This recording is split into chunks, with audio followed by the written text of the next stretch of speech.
The date is Monday, June 22nd. This is the meeting of the Paris City Council. I'm going to call the meeting to order. We will start the meeting with invocation by Pastor Bush, followed by the Pledge of Allegiance by Ms. Lancaster. If I can have everyone please stand. Mr. Mayor, City Council, and fellow citizens, this last week has been an extraordinary week for us all. And I'd like for us in a moment to have a moment of silence just to remember those who are suffering.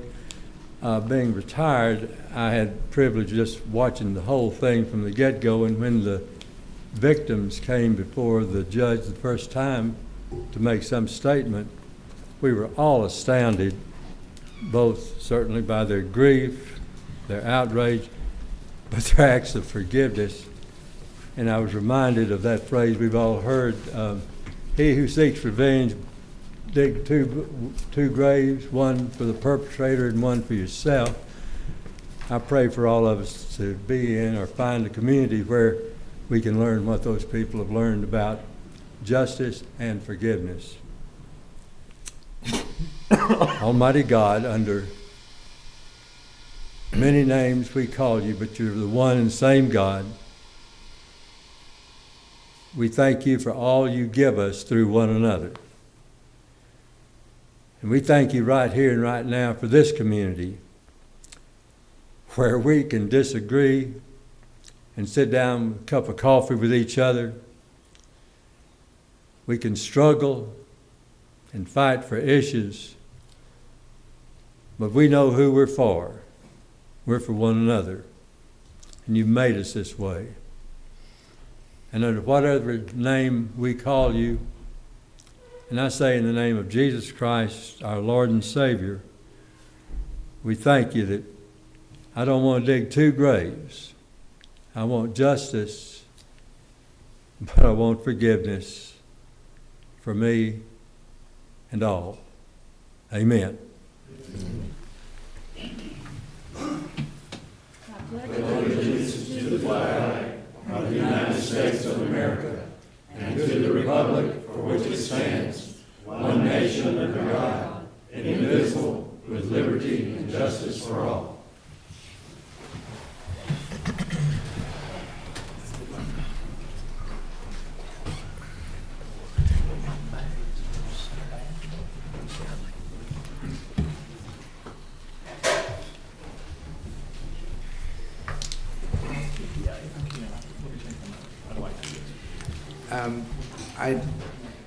Sadly, there's a city employee who passed away, and Mr. Godwin will say a word about him, please.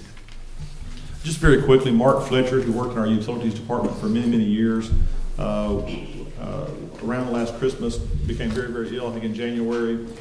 He did pass away last week. His funeral was a week ago Friday, or last Friday rather, just last week. And so just want to express condolences to his family and thank him for the years of his service to the city. Thank you. Thank you. Next item on the agenda is the Citizens Forum. Persons desiring to address the council must limit their presentation to no more than 2 minutes. Unless an item is posted on the agenda, the Texas Open Meeting Act prohibits the council from responding to any comments other than to refer the matter to a future agenda, to an existing policy, or to a staff person with specific factual information. Claims against the city, council members, or employees, as well as individual personnel appeals, are not appropriate for the Citizens Forum. The Citizens Forum is now open. Anyone desiring to address, please come forward, write your name and address for the record.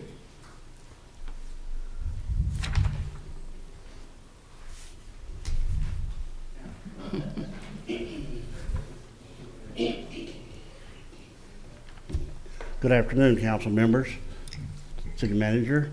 My name is Ray Banks. I live at 3450 Robin Road in Paris. I come before you tonight because I had looked over the application, the council packet, the agenda packet, on item number 27, regarding the Texas Water Development Board. I understood from reading that it came in over budget, and they were trying to be negotiating, bringing it down to budget. And I happened to notice on item 32 of that contract, the low bidder for these valves bid $25,800 per valve. The other contractor who did not get the bid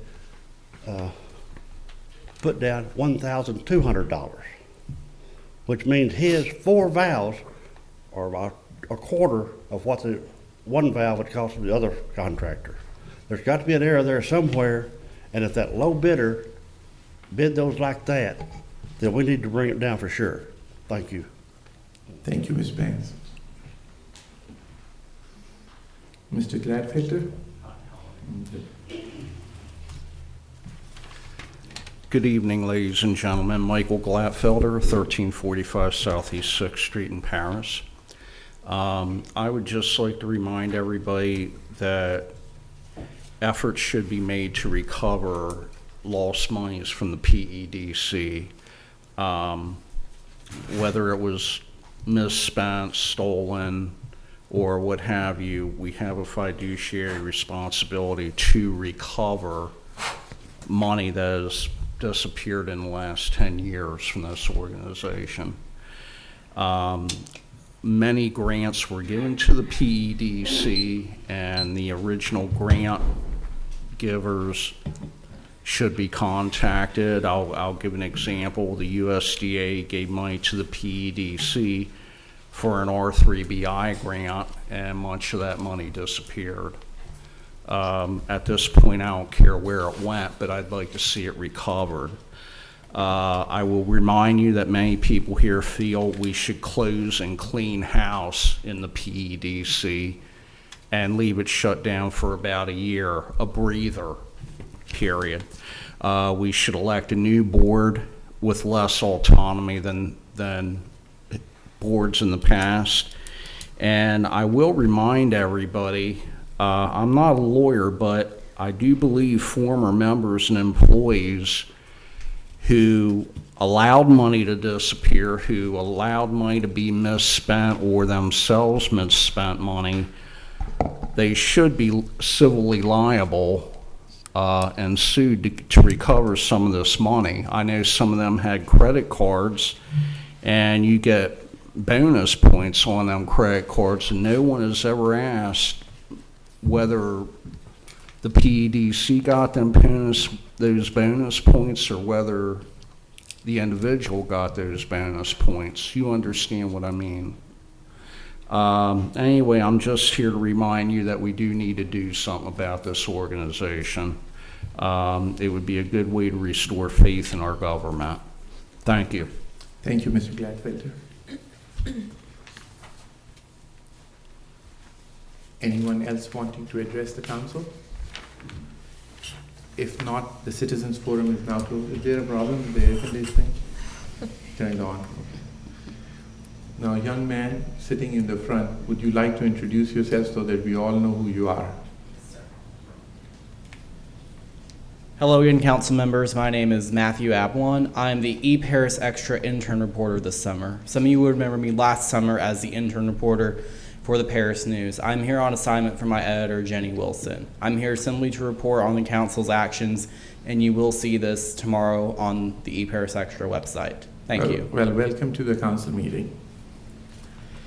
All right, with that, we move on to the next agenda item, and that is consent agenda. Do any of the council members have any questions or concerns about it?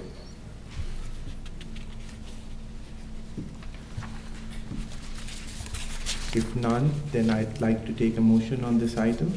Make a motion we approve. Second. All in favor? Aye. Anyone opposed? No. Motion carries.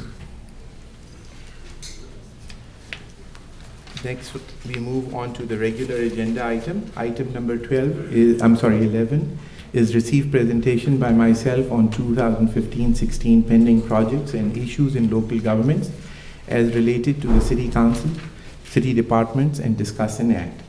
Now, I want to first tell you that there was a little note that I had put in the agenda packet, and you can pick it up or see it was in there, City of Paris pending projects. So the first thing that I'm going to address, one needs to know what they're written, so I'm just going to read the first part of it. Current issues for the city as I felt it. I'm going to address first of all the council issues, poor communications, lack of cohesiveness, division on key issues, poor performance as a group, lack of structured program, poorly informed about ongoing process, projects, and personal agendas. So where I'd like to start with this is, first of all, I want to say that this item is not meant as a personal attack on any individual or a group of individuals. It is meant for us to look at ourselves intermittently, and unless we look at ourselves critically, we'll not be able to improve. So this is done in all good faith and should not be taken as personal criticism, but be considered as a tool to improve ourselves, and that is why I'm going to start it with myself and the council before I address anyone else. This item also contains some of the issues I think are important for the city, and this is just my personal observance, and others on the council or outside the council may differ with me, and that is their choice. As far as poor communication is concerned, I myself feel responsible to address this, since I feel that in the past, council members, including myself, have met and had meetings on different issues with part of the council or with city manager, and remainder of the council never finding out on what initiated this and what was discussed in the meeting, and that proper records was not kept.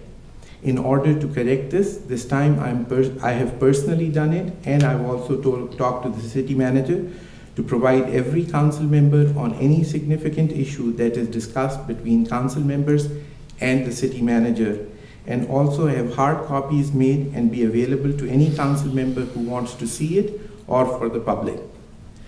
The second issue that I felt in the council was lack of cohesiveness and poor performance as a group. After all, we are the leaders of the community, and when people see us in disarray, I think it overall gives a bad feeling to the community at large that the leaders don't get along with each other, and there is some truth to it. Now, there is nothing wrong with having a difference of opinion, and all of us think differently, and there is no one who's right and there is no one who's wrong. I think none of us want bad for Paris. We all want Paris to improve in our own different ways. To the community, I want to say that please bear with us. We have gone through some turmoil and it will take some time to heal, but we'll get there. To the council members, I do want to say that as a council member, sometimes council members have worked hard to bring an issue to light. Whether you agree or disagree, at least acknowledge the fact that the person has taken the time and effort, and out of sheer politeness for that, please show some courtesy. It was interesting for me to see last time on the tour that 3 or 4 council members were walking one way and 3 and 4 council members were walking the other way, not even bothering to listen to what Dr. Clifford wanted to say. He had spent time walking the streets, looking at things and trying to address the problems that the residents of this community had complained to him about. It is not a personal agenda against any individual, so just a suggestion, please keep that in mind. Lack of structured program. We as a council will try to pick up important issues and try as individual council members on the issues that are of particular interest to us to address this. We can pick on the issues and see if we can help other members of the council better understand it and formulate a policy and plan. Personal agendas, we know ourselves if we have any or not, but if we do, let's try to leave them outside the council chambers. So that was what my feeling was on the city council itself. Then I've summed up some of the feelings that I have on certain departments, and I'm going to start with the engineering department. I felt that there was poor leadership, there was lack of transparency, complete loss of accountability, complete disregard of authority, and poor information quality, and at times wrong information. And when I talk about poor leadership, I'm not trying to complain about any particular individual, but I think when I'm talking about leadership, what I mean to say is that just being a nice guy doesn't help all the time. If we feel the contractors or somebody is doing a wrong job, whether it is the Church Street project or some other project, we need to get after them. And I think that would be greatly appreciated. As far as lack of transparency is concerned, without going into specific issues, Mr. Godwin has referred to a matter which was brought to our attention by one of the residents in the community who was quite upset with the city council that in some cases we approved certain things and in other cases others were not held to the same rules. When that was addressed with the engineering department, the answer that was given was that the council is responsible for that. The council changes and they change their mind. Well, I did discuss this matter with Mr. Godwin, who reported back and said that the issue was not the council, and the issue was the change in rules that had happened. I think it is kind of poor judgment to blame the council for it. I think if there was change of rules, the person should have been properly informed. As far as disregard for authority is concerned, last time, we had, Dr. Clifford had put an item on the agenda, and that item had been on the agenda for quite a while. I felt that if there was a need for the person in charge to leave, he could have informed us, or city manager who should have informed us, and we would have delayed presentation of the item. But to put a junior employee in front of the council and have him try to explain was kind of out of order, I thought. Then I've written poor information quality. The thing which was discussed last time on the completed project was, if you look at the map which was provided to us when we visited Houston Street, it was written as a completed project. Now, if it was written wrong, I understand that, but certainly we obviously go by what is written on the map and how it's explained to us, and that project was written as a completed project. So that is about the engineering department. City clerk's office, I felt overall the office is performing well. I do think that there's some need of improvement in the agenda packets, and I've talked to Mr. Godwin about it. I think whenever we want to do a search on a particular issue, unless you know the specific council meeting that item was brought up, one is not able to search it properly. And I thought we can make some improvements in the IT department, particularly as far as the agenda is concerned, that if you know of a particular issue, if you put it on in the search engine, you should be able to pull up anything related to that article without needing to know the council meetings. The next issue is code enforcement, and I think members of the community have brought up, without going into each specific things, there is going to be an article, an item on the agenda which is going to be presented. So I'll discuss it at that time, but I do feel that the council needs more report on what happens in the code enforcement department, and code enforcement may have difficulties, but they need to come up with their own solutions and bring it to the city manager. And then if there is an issue with policy making, then the council should be involved. As far as EMT service is concerned, I think all is being performed quite well. I'm not sure whether the city manager can probably better answer whether there's a need for a deputy chief or not. We would like to hear something about ongoing training of our EMT personnel. And there was a concern which was raised on speed of transportation. Mr. Kent is not here today, is he? No, sir, he's absent today. Okay. I'm sorry. But anyway, it was interesting to note that on an accident site, a helicopter was called, and one feels that when the helicopter is called, there's relative urgency in transportation. Well, we remained parked there for 45 minutes with nothing happening. So that was kind of concerning. Now, that may not be necessarily our EMT's issue, or they may be stabilizing the person before transport, but still, I think the gravity of the situation required urgent movement, which is why they were called. Then there are some new innovations in emergency services, and since Kent is not here, we'll skip that today. We'll talk about it when he's present. The next is public works. All in all, I felt there's good leadership. Obviously, we need to complete the water and sewer bond project. Next time, we are going to have another meeting with the city manager about development of a road resurfacing program. As far as, I've written also landscaping of entryways and mowing of entryways. We are going to discuss it again in code enforcement. Then development of a recycling program that makes money for the city, even if it requires investment. We are again, the city manager is going to talk briefly about it. Sale of tax delinquent property, and the old police office again is on the agenda today.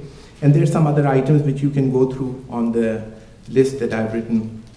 The next is the police department, and we're going to again discuss this as one of the items today, but We feel obviously, and the chief himself feels, that there's constant loss of officers to other departments.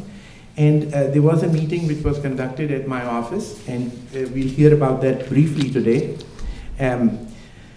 Statistics of crime solved, we've already discussed this with the police chief, and he's going to bring back some reports for that. And then improvements of statistics as far as Paris being reported as one of the most dangerous, top 10 dangerous cities. He's working on that. And then development of newer units such as drug task force and canine units, minority participation, and sale of property. And when I say sale of property, there's a lot of property at the police office, and I'm sure you auction it routinely, and I was just curious about that maybe we could hear something about it as to when it's sold. As far as the fire department, all is working well. We were wanting to find out some new acquisitions. We had approved some trucks, fire trucks, etc. And then new fire hydrants in underserved areas. I think Mr. Napier is going to talk about that. Water and sewer department, development of a new sewer treatment facility. That has been discussed multiple times. I think one of the council members, Mr. Pilata, has some interest in it, so he's going to help us out with bringing that up to speed on that. So with that said, that is all I have to say. If anybody wants to make any comments about it, please feel free. Any of the council members, if they have concerns or Anybody? I would. Please, Yeah. please go ahead. In reading this, it's kind of eye-opening for me. Just to be clear, these are your opinions? Yes. Of all the departments? Mhm. Okay. Overall, I'm a big believer in the good with the bad, and quite honestly, I found this list as it was presented to be overly negative and somewhat unfounded. That being said, as an equal voting member of the council, I feel compelled to present my version, and I'll try to be as concise as I can. With respect to the city council issues, we're a group of 7, all with equal votes and hopefully equal minds. I agree, we all have equal, represent different backgrounds and different cross-sections of the community, but to think that we're going to think alike on every issue would be reasonably misguided. I think the role of leadership is to not have unanimity all the time, but rather come together and compromise and realize collaboration gives far greater reward than trying to always hope that one idea is going to be the silver bullet. That being said, I would say that there are some key issues that we haven't done a good job in that respect of meeting in the middle. I don't want us to forget that by and large as city councilmen, we are council members. We're an administrative and policy-making board, and our constituents trust us individually to make sure that we're looking out for them. I don't think, the thing I've noticed over 4 years is I don't think necessarily the end result for what we hope is that far apart. I think the method in which we get there is sometimes the sticking point of all things. We all have equal votes. The mayor is ceremonial in nature and is supposed to preside over the meetings, but each individual council member, my vote counts as well as Aaron's does and Benny's does, as well as Dr. Hashmi's. And I want to make sure that when we're talking about working together and coming together, that's really what we mean, that we understand there's not a hierarchy, that we're here to work together and make sure that that is the thing that we're most focused on. As far as engineering, again, we're a policy-making board, and our interactions should go through the city manager. I realize that Sean bears the burden of a lot of the things that we get to deal with day to day, but between he and John, I do have confidence in the two of them. And, I'm a firm believer in 2 things. Number 1, that there's always 2 sides to every story, and number 2, that we're all works in progress that should strive to get better each and every day, and I think that probably happens. With respect to trying to be concise, I'll talk about the city clerk's office and EMT and the fire chief or fire department all together. I'm sure that they appreciate the compliments, and personally I agree with them. I get good reports about them all the time. But I do want to make sure that if John has an issue that he's dealing with internally that maybe the council doesn't know about yet, that we're not overeager or overzealous in our desire to praise them in public. So I know from my perspective, those things, I get good reports, but by the same token, I understand there's different elements. The The other one that I really wanted to talk about was code enforcement. I know there are tons of issues, weeds, cars, lots of different issues, fences in front yards, that whole thing. I get a lot of those calls myself, but I will say that in Robert's defense and his department's defense, they have a lot on their plate, and the things that I've talked to them as a citizen about in the last 4 years have gone reasonably smoothly, and they've gotten back with me. So if he needs to come more often, I would certainly welcome that as well, and I'm sure he or John, whichever John chooses, would be the best way to go about that. Last thing, as far as the police department, I did read the notes of the meeting that was held last Monday between some of the council members, not all, some of the council members and the staff and Chief Hunley, and in particular the crime statistics with respect to the one document that I know made rounds on Facebook and on its Home Security Shield or whatever the alarm company was that put out that Paris was the 9th most dangerous city. I shook my head at that, but I realized that stuff gains traction. I took the liberty of looking at 3 different, just a real quick search, 3 different related crime statistics and Texas-related articles. Number 1 was in Texas Monthly. Texarkana was listed as number 4. Sherman was not listed at all, and Paris was not listed. In the Midland Reporter Telegram via the San Antonio News Express, Sherman was listed as number 24, most dangerous cities in Texas. Tyler at number 20, Longview at number 11, and Texarkana at number 4. Again, Paris was not listed. The Houston Chronicle also did an article about crime in Texas, and Paris was not listed on that. And in my quick search, so we can put some more stuff on Facebook, there was a fun fact that came up. In a September 2013 article on time.com, everyone here will be happy to know that you are more likely to get killed in Texas by someone's bare hands than any other state in the nation. 101 people got beaten to death in 2013. So if we're sharing statistics, there's all kinds of them floating out there, and I want to thank Bob and his department for trying to get better and improve each day. So with that, those are my thoughts, and that's no more comments from me on this item. Anybody else? Mr. Pickle? I'm speechless. Okay.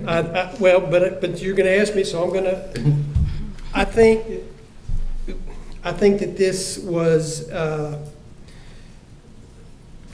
in very poor taste.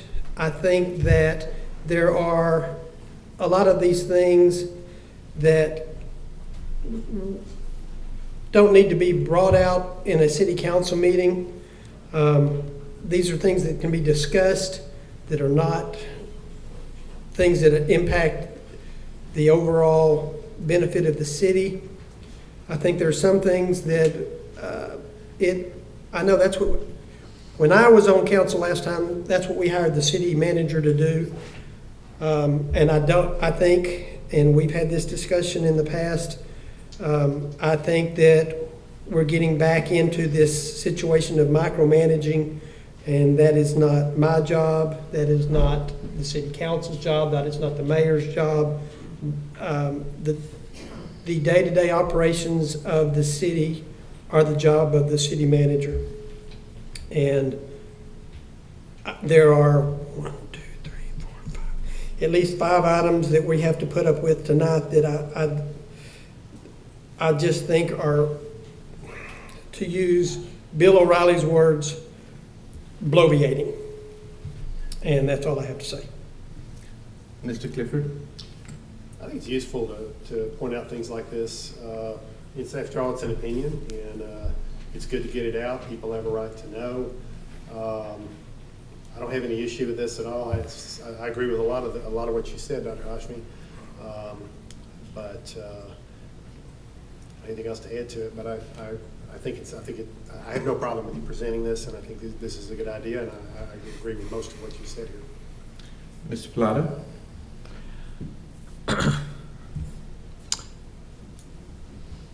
I can see both points. I know that everybody wants to do a good job, but I do feel Dr. Hashmi, if things arise out of us asking questions and exploring some of these issues. I don't think it needs to be a witch hunt for somebody. I think it needs to be brought to Mr. Godwin and the manager, and I think it don't need to be aired out real public. I think Mr. Godwin and the manager of the department have a lot to do, and if they found out about issues, I think they could be resolved if they're within their own department. That's my feeling. Mr. Jenkins? Well, I think we brought out some good points on both sides. And as councilmen and leaders of the community, I hope we can just all come together and just make the right thing for Paris. Mrs. Lancaster? I think it's good to bring out that we aren't really together as a board, and we would work so much better if we could. There's just a lot to be done in this town, and I would like to see us be more cohesive and get it done. And I don't think there's any problems in bringing out from any member what they think might have been improved or how we could improve it. I just think it's a good thing. I'm going to just say one other thing. And all the things that I've presented, the city manager was fully aware of it, and none of the meetings which were conducted were done without the information of all the council members or the city manager. Well, that's not true. Okay, well, which one was not? We weren't aware of the meeting with the police chief and Mr. Plata, nor was I aware of the meeting that you and Ms. Lancaster had that I did attend until I accidentally found out about it. We were not notified about these, and I think there were 3 meetings that day, and I'm not sure what the third one was, hence, I don't have a clue about it. Did you check your email? Because the city manager has emailed all the council members and they're copied to all the council members. After the meetings occurred? No, sir, not after the meeting, before everybody was invited, actually. It's not on my email. Well, ask the city manager. I'll follow back up and see. No, I didn't know anything about it. I got that email, and I made it sure that every council member was not only informed, but was also asked that if they are interested, they can come. No, I did not receive that email. Did you receive it? I did only about the recycling. I found out about the other 2 on the day after. Yeah, when I you knew the announced it in recycling I charter. got, but I didn't know, was that the third meeting? The recycling was the 3rd meeting, but all the meetings were posted by the city manager. Can I see somebody's Yeah, email? I mean, he Yeah, can, I'll go back and look it up. Yeah. What's what. I can show you my email because I opened the email and saw it. I mean, I'd like, because I'm speechless because I did not know anything about it until, like I said, I was asking some issues with Mr. McKillier about it. Not about the meeting, about the, I'll show you my email and you can see it's from the city manager. It is copied to all the city council members. And not only that, there was one other thing that I called him back about, and that was that it said that not more than 3 should participate, and I told him that no, post the meeting so that if in case there's more than 3, everybody is welcome to them. But anyway, we can provide you a copy. I have a copy of that email. Yeah, I'd be interested in seeing that because I didn't get Yeah. that. All right. With that, anybody else has any other further comments on this? I want to just so y'all know on the email. Don't take me wrong. The reason I'm not saying anything about it is because I didn't check it. I knew about my meeting, so I don't know. Anyway, the email from the I didn't city take that the manager is wrong date way. and time, and so, okay. Anyway, to bring people up to date, there were 3 meetings conducted. They were sent, the city manager had sent a notice on that, and I'm going to ask Ms. Lancaster and Mr. McKillier to give a brief update on what the meeting was about and what was discussed in it. can I ask one thing about those emails? Isn't there a way that when you send those, that you can find out if we've received them or not? Yes, not only that, it shows the time that you opened it up. Well, so you'll have a record of that? Yeah. I mean, I'm asking Should have. if, because I would like to be sure that I could figure it out. if something's sent and I'm supposed to get it and I don't, You And I want can, to- you can pull it out and see the time it was opened as well. well, that'd be wonderful. Yeah. All right. So with that, Ms. Lancaster and then City Attorney. Well, the meeting that Dr. Hashmi is referring to was the one on the charter and charter amendments. As you know, we've formed a committee to look at our charter and to make changes or additions if we need them. They met for the first time last week, and they'll meet again this week. Last week was mostly forming what they were going to look at and how they were going to look at it, and I think it adjourned pretty much with the idea that they needed to read the whole charter so they could start this week looking at the things that might need to be changed. There may not be anything that needs to be changed. That's kind of rare, but that's possible. One of the things that we did talk about in our meeting with Dr. Hashmi, Mr. Pickle, Mr. McKillier, and on the phone, an attorney, Mr. Bass. And we were looking at the possibility of a elected mayor, a mayor elected by all of the people, which always sounded like a very good idea to me, and I still think it's a good idea. It's one of those things that's extremely difficult to do. The attorney explained to us all the different things we'd have to do. We'd have to change the districts. The mayor might not be able to vote. It would create larger districts, maybe a little harder to handle. It would be expensive. And when we got through with the whole presentation, when it was presented to the Justice Department, they may just say, nah, we're not going to do that. With all of the things facing our city that we need to address, somehow or another, that big fight didn't seem as attractive. But the Charter Committee is going to continue to look at that and see if maybe there is some magic way to do it. Mr. McCarrier, do you have anything to add to that? Yes, ma'am. Thank you. As most of y'all are aware, and I'll just kind of do a quick briefing on or review of how we got to the place where we are now with single-member districts in the city of Paris.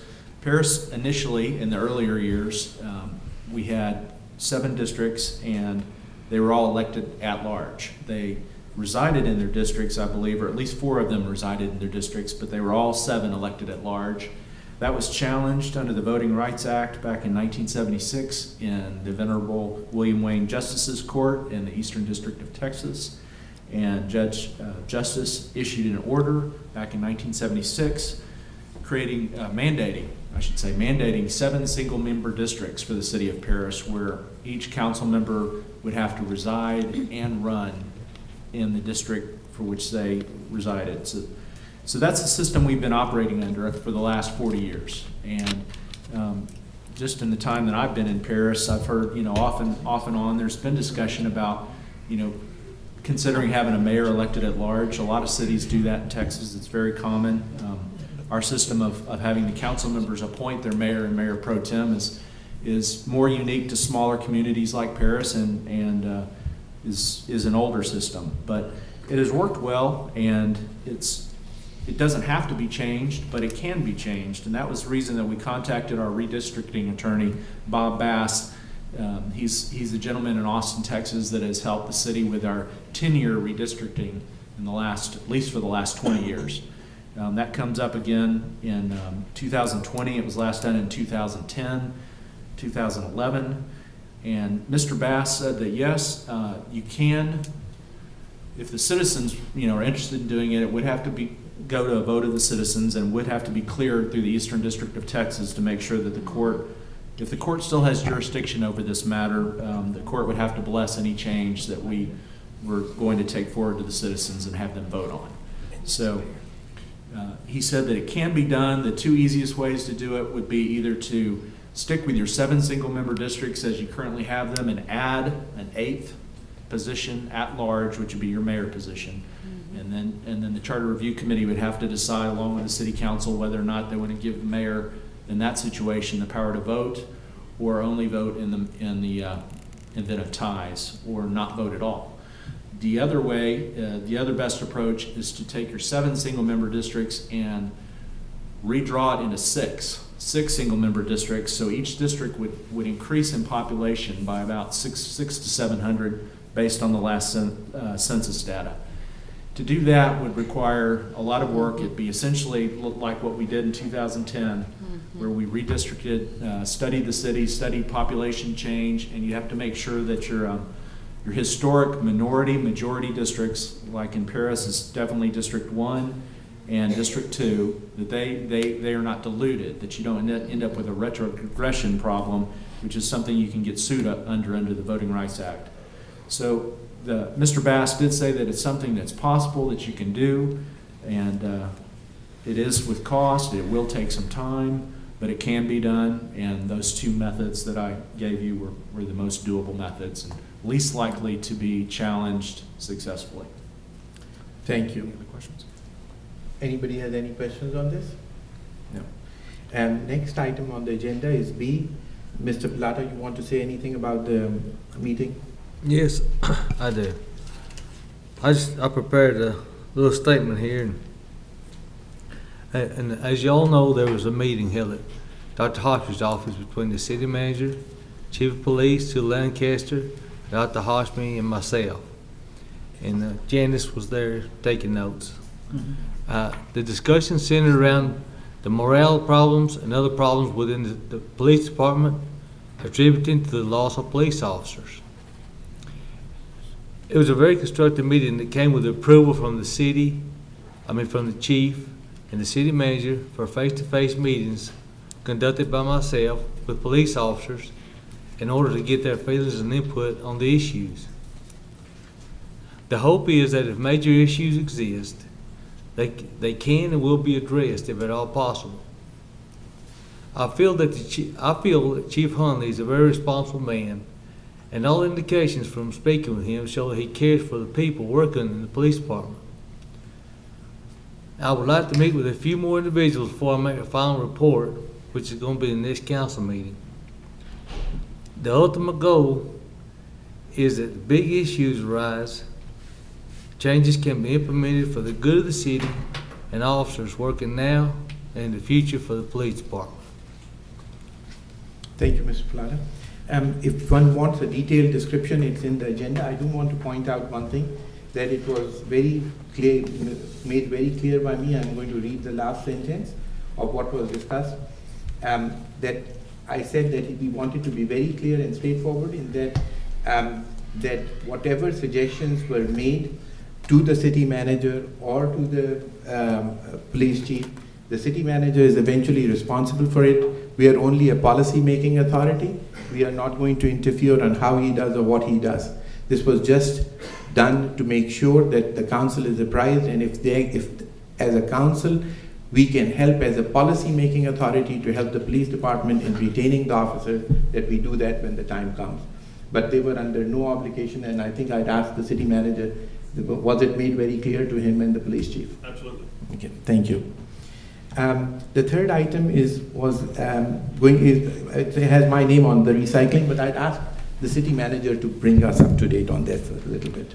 Thank you, Mayor. This is an item we talked about about a year and a half ago, I guess. Looked at 2 or 3 different options. At that time, my recommendation to you was to definitely try to do something with recycling, and I think the best way to do that, and I still do, is to move forward with drop-off sites. And so our plan at this point is to identify some specific drop-off sites, 3 or 4 or 5 or 6 or 7 drop-off sites, a certain number, so that they're geographically dispersed. They're also in areas that will encourage people to participate, such as parks or perhaps elementary schools. Children are often the best way to get a recycling program started. We'd also like to get an in-house program started, so the city itself sets a better example. Most of our city offices do not recycle paper goods, for example, as you can imagine. It's a lot better than it used to be, but government still generates a lot of paper that needs to be thrown away. And so Jerry McDaniel, our Public Works Director, and I will be visiting with some other jurisdictions, I started to say cities, but one of them is the Choctaw Nation. that's got a good drop-off program going now.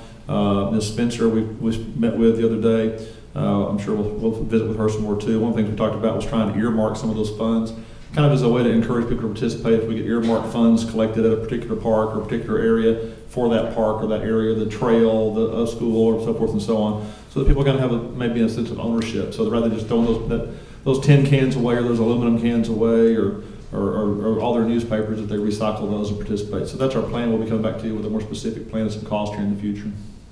Thank you. Can I ask a couple questions? Sure, please. I don't want to interrupt. If you had No, please, go agenda ahead. there. John, do you see this being fundamentally different than what has been presented to the council twice already? No, I think, as far as the basics of it, we're talking about drop-off sites to begin with. We're a ways from, the great thing to do is if you had curbside, we're a long ways from that. Right. That may or may not work in Paris, but short-term, we think drop-offs. The thing that's different is the last time we talked about a process where we would rent a drop-off type of container that's got 3 different materials in the same container, bins within the same container, and then someone come pick that up once a month or every 2 weeks, would pay for that service. This is, we're trying to be a little bit more aggressive, I guess is the right word, where we would actually own those, and we would contract with someone to try to sell those materials rather than just get rid of them. So Okay. it's the same kind of thing, but a different approach to it. And the cost on that initially was, do you remember? I do not recall, and again, this will be different from that, Yeah. so we'll have that back to you the next several weeks. Okay. Well, I mean, I just want to say, obviously, I'm for it. I took 3 bags of plastics and papers today to recycle, so I look forward to hearing that. I will say that in this material that we were presented, if we're going to do comparisons on, I'm still of the belief that it'll be hard pressed to make money, but I'm okay with that too, how we fund it. I'll look forward to seeing, but these cities aren't listed here, aren't applicable to Paris. It's a public good, as you say, Yeah. regardless. Another thing too, and I don't mean to interrupt you if you weren't done, I'm sorry. Nope. Okay, just for public purposes, again, the Christians in Action, is that the right name? Yeah. They have a recycling program too, and one of the things we want to do is not step on their toes. They've been around for a long time, and that's very important to them, and so just want to emphasize that. If there's anybody has that concern, I know it came up a year and a half ago, we talked about it. We're not trying to edge them out or do anything that's going to interfere with their success. Okay, thanks. Anything else from anybody else? I do want to say one thing, and I think that I felt that it was a good idea, which was a little different this time, was the fact that I think if as a city we were able to sell the stuff that is collected, particularly at the trail, I think people who come to the trail, and if that money is used for the trail for its improvement, I think that's a good idea. It gives a little sense of ownership that, instead of just throwing things away, we kind of made use of it and got some funds to help the trail, or for that matter, any of the parks. Ms. Lancaster? Well, I really like the idea that we would take those, not only maybe make a small amount of money, but lessen by a great deal what goes into our landfill. And make Okay. use of that.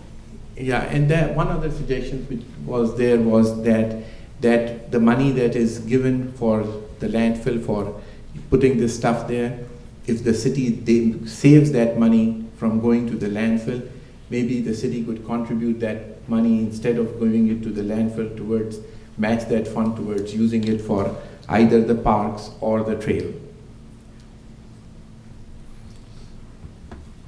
I think it's a good idea. I think the ownership's the best part of the idea, because it will cause people to actually use it, even if it might not be economically feasible on certain terms. But I think earmarking it for parks, people will take pride in it, and I think it's a real good idea. All right, with that, if there are no other comments, we'll move Yep. to the, yes. I just have please. one quick question. Yeah. Just to back up before we move off this item, I did get the email on this as far as the meeting with Ms. Spencer and those good things. When will we be able to expect that other email that we supposedly got and it's in space? I'll certainly pull up my emails tomorrow morning as soon as I get to work. Okay. Now, but it wasn't the one about meeting with Ms. Spencer, was it? No. No, it was a different one. It should be all 3 emails mentioning the three meetings. Okay. I'll look forward to seeing it. Item number 13 is discuss and act on extension of a professional service agreement with Retail Coach to provide retail analysis and recruitment in conjunction with the Lamar County Chamber of Commerce. A motion needs to be made to untable this item first of all. I'll make that motion. Second? Second. All in favor? Aye. Anyone opposed? No. All right, so with this, the item is open. Mr. Pickle, do you have anything to say? No, sir. Mr. Frierson? I don't have any questions at this point. Dr. Okay, Clifford? I'm the one that took this off the consent agenda last time, and as I mentioned last time, I really want to see more retail establishments in Paris, just like everybody else, but because retail improves the quality of life for all citizens, makes Paris a more desirable place to live. I spoke with Gene Anderson, and according to him, the City of Paris and the PEDC have paid more than $117,000 to retail recruitment firms over the last 4 years. As much as I would like to see retail, I'm not sure this has been a wise expenditure of money. During that time period, retail has come, retail has gone. We've all seen it. But the only way to permanently increase retail is for new primary jobs. That's hard, but it's the only way, because primary jobs come here, they bring families, and new money comes into the community. I think this should be our focus, and I personally am opposed to any further money being spent on attempts to recruit retail. Mr. Pilata? I have nothing to say. Mr. Jenkins? It's a good point from Mr. Clifford, and I go with what he said. Ms. Lancaster? I'd really like to see our efforts being put toward permanent manufacturing type jobs, because those are the ones that will support the retail. If we get those jobs, retail will come. I really go along with Dr. Clifford. I'm in support of, if we need to spend the money, I'm not opposed to it, but the thing that I'm concerned about is the money that we have already spent. Does the Chamber of Commerce feel, because this was under their auspices as well, do they strongly feel that it brought something from the money that we spent? I mean, in which way was it helpful? Because if it was helpful, I'm not opposed to it, but is there a concrete result of the money that was spent? I think yes and no, and kind of, if I may, just kind of give a broad perspective or a broad response. Certainly, I agree from what little I know, an awful lot of the money that was spent on retail attractions or recruitment was not money well spent. I don't think that's necessarily a condemnation on all money that can be spent on this sort of thing.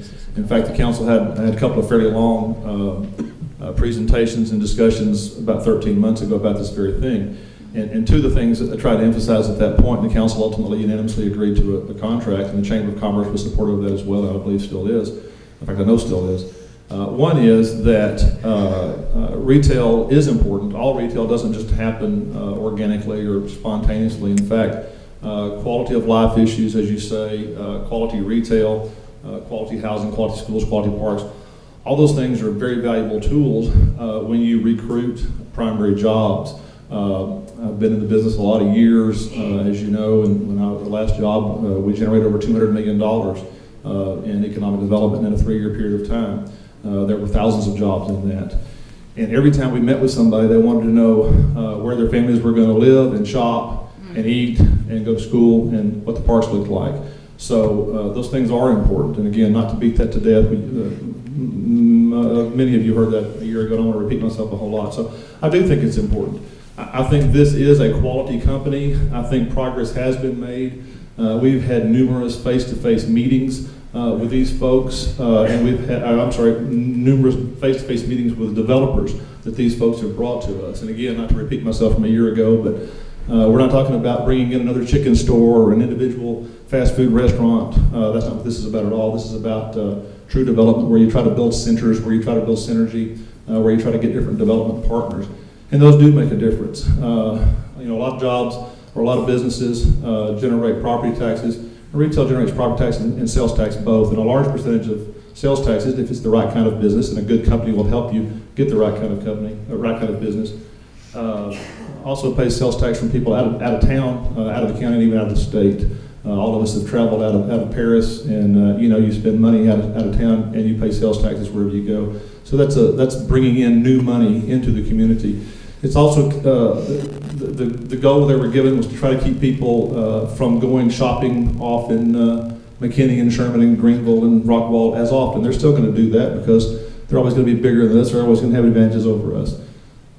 I think that we have made progress. I think a lot of the differences that we promised you as a staff last year when we talked about this, and the company when they met with you last year, those promises have been met. That is specifically that you'd get that the Chamber of Commerce would get monthly reports, that we would meet them on a regular basis, that we get status reports, and we'd have real meetings. In the past, and I wasn't involved in the past. In the past, I think there was a real sense that a bill was being paid every month, and that was the only interaction the city or the chamber or PEDC was having. PEDC is not involved in this in any way. They were previously, as I understand it. So I think this is a different deal. I think it is worthwhile. It's not the end of the world if the council votes against it, but our understanding last year was that we were looking at a 2 to 3 year program. We've completed 1 year. I'd always like things to be better than they are, but I feel like they've done what they committed to do, and so I still recommend that we approve it for another year and not end where we are at this point. Ms. Lancaster? Mr. Godwin, can you point out any particular company that was brought? No, we have had no specific company openings as a result of that. We've had a number of meetings, and I can certainly talk to you about that in executive session if we want to. Specific people and specific companies. There are several that we think are probably imminent. You never believe that until they take out a building permit, and even sometimes then it doesn't happen. But no, there's not a specific, as you know, there's no strip center that's been built in the last 6 months or 6 years or 12 months. Mr. Fryer. So if I'm just doing some quick math on this, at $15,000 for a year, that is $300 a month, $42.85. So That's wrong math. $300 a month. I'm sorry. I'm in a week. I apologize.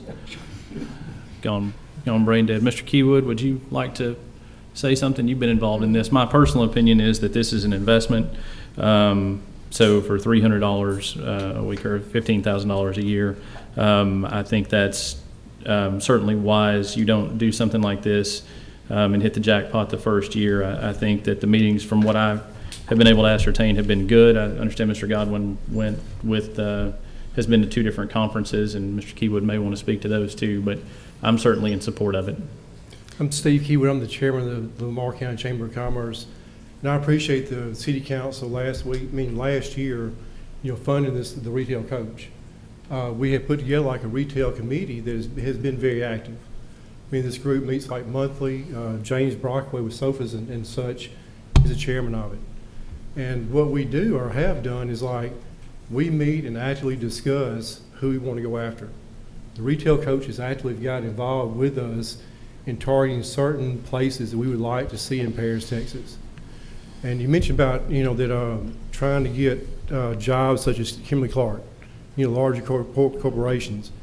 We have a lot of good jobs here now, but we also have, as Mr. Godwin mentioned, we have a lot of leakage that leaves Paris, Texas every week. I come in Monday morning, I hear about people going to Sherman, Texas, or going to Texarkana, and not shopping here locally in Paris. And I would like to see that change. So I would appreciate y'all giving us another year on the contract and working with the retail coach. These things do take time. We sent people to Las Vegas. We sent them to Dallas, from the chamber and also the city.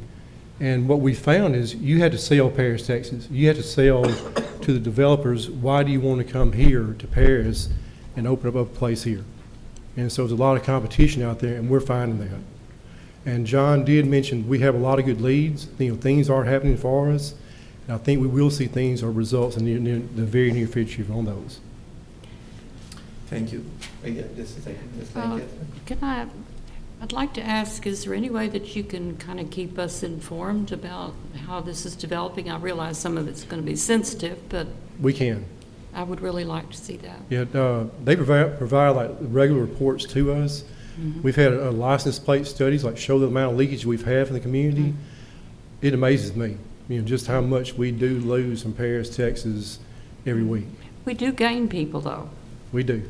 People do come to Paris. Yeah, people want to shop here. This is a growing, we're just a tip here of what we can do here in Paris. That's true. Yes. Any further comments from anybody else? I would like to make a comment, because I did sit in on meetings with the previous organization that did this before the retail coach came in. And I think that there were results that were ongoing that came to a screeching halt. Whether that was right or wrong, I don't care. But we have done a real good job of being sure that we have asked for what I'll call instant gratification, that we want to see results now. We see that we saw it with retail attractions, we see it with retail coach, and we see it with the PEDC in some form. And so since if we're going to be consistent, continue our short-sightedness, I think that we need to let this go. So are you for being short-sighted? Well, evidently the community is. That's what I'm saying. We represent the community. Well, I just go back to it's an investment, and we don't have the benefits of being a suburb of a high metropolitan area, and so we have to invest in our community, invest as much as we can where it's prudent. And if we don't do things like this, I don't know how we can ever expect to get better. If retail has an automatic failure rate built in, we're just going to continue to shrink by attrition because we have not put out the time to invest in our community the way it deserves to be done. So, Mr. Pilata, you want to say something? Yes, I do now. I do feel like it doesn't matter to me whether we do it or not, but I do feel like if we don't go out and sell Paris, things aren't going to move here. You have to sell this small. We're not right, like Matt just said. We're not right on the edge of a metroplex that's growing this way or anything. But you're gonna have to sell Paris to get things to move here. This is the way it is. And that's one of the things like the retail coach I think has been able to do is to hook us up with developers, people who can do things here in Paris, Texas. We've not had that before. Anybody else wants to say anything? I have a comment, but Mr. Fraser? Nope, go ahead, Okay. comment. I'm always particular about, we give this money out of tax dollars. Tax is not a voluntary thing. It's involuntary thing that you have to pay taxes. So I'm particular about spending of tax dollars on anything other than absolute essentials. However, I do agree to some extent in saying that, we are all anxious people. We like to see results much faster than they come. We've spent a lot of money on a lot of things, I think, over time. And I think if it takes, though I'm not a big supporter of it unless I see clear results, but if it takes $15,000 to keep this company for another year, I'd favor it. I make a motion, we approve the contract. Okay. Can I just finish? Is there any other discussion? I wanted to strike while the iron was hot before you got around it. I want to get it right now. All right. We have a motion by Mr. Frierson. I second. All in favor? Aye. I support it. Anybody opposed? Okay. Two opposed, the rest are supported. Okay. Mr. Pickle and Dr. Clifford. Okay. I'm trying to be consistent. All right. Put that on the paper. Thank you. Thank you very much. It went to support for another year. Yeah, that was your motion, right? Correct. Yeah. All right, item number is 14. Received presentation. Well, we've already presented this from Mayor Hashmi and Councilman Clifford on the water and sewer infrastructure project. We wanted, first of all, this item needs to be untabled. So I'll take a motion to untable this item. I'll make a motion. Second. All in favor? Aye. Anyone opposed? No. Now that the item is untabled, I think there was one thing that was to be brought back to the council on this item about the contract, wasn't it? Yes, sir, as far as inspections? Yes. Yes, sir. To clarify, the contract that we have with AECom, and there's two subs working for AECom, which is the main engineer, Hayter and HWH, but our contract is with AECom. We don't have a direct contract with the other folks. Included in that contract, including with that project budget, and this kind of goes into item number 15 as well, is cost for inspectors.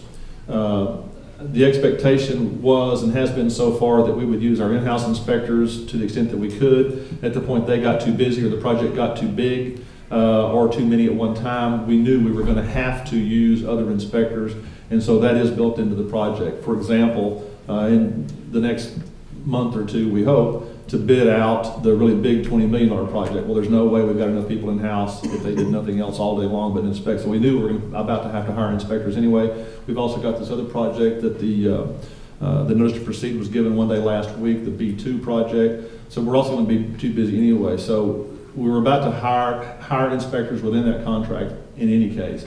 Now, it may be, and I think, and I've talked to Ms. Lancaster about this, it may be that you want to hire a contractor from an entirely different firm.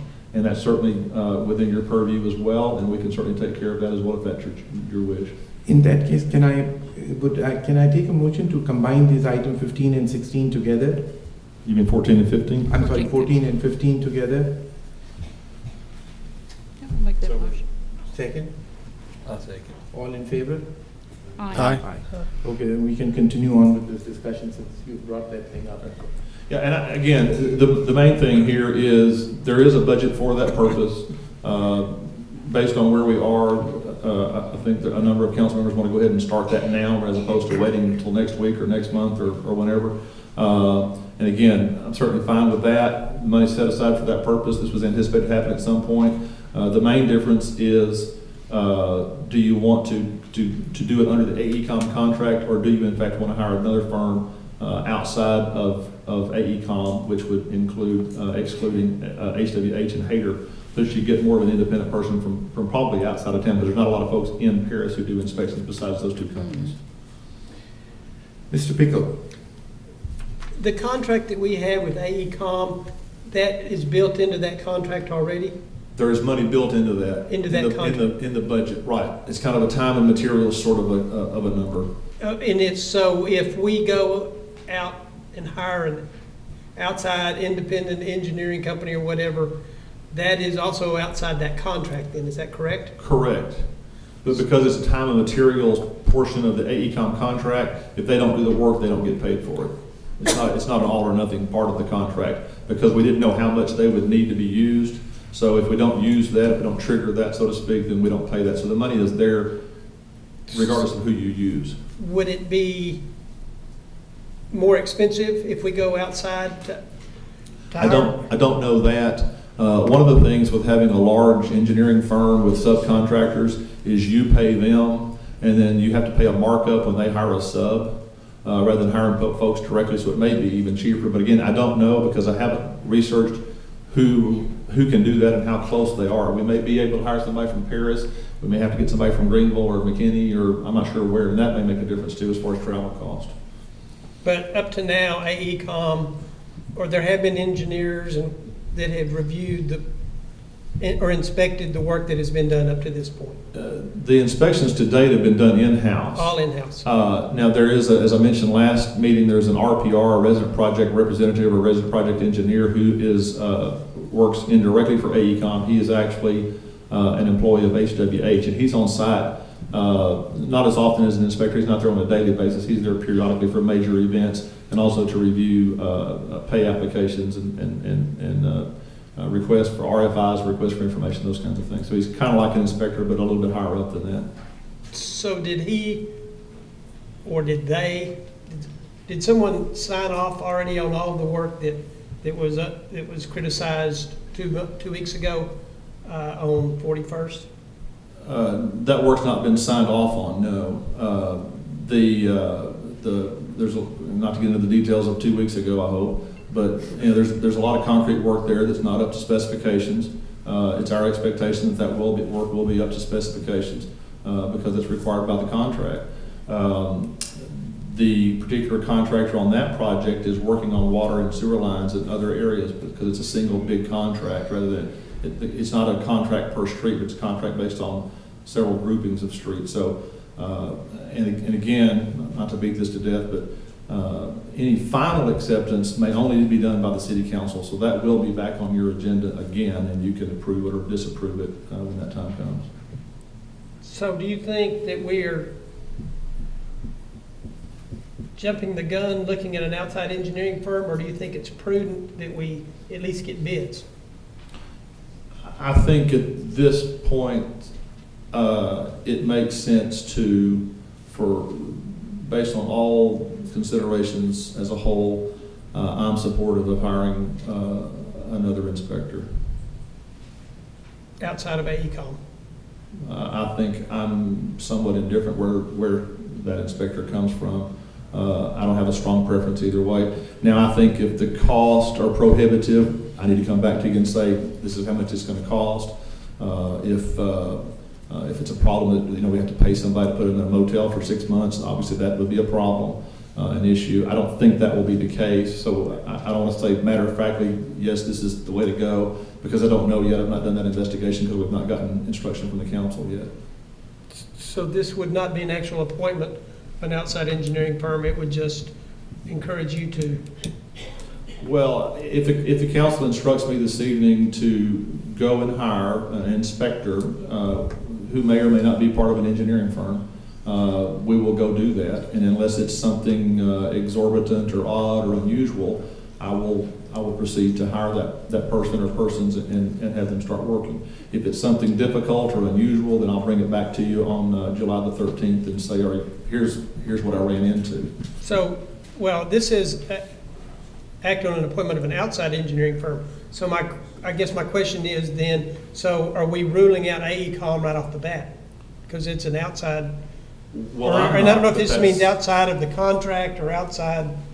I believe what's anticipated is for the council to consider hiring someone outside of the AECom contract. That's my understanding. And again, I'm okay with that if that's what the council decides to do.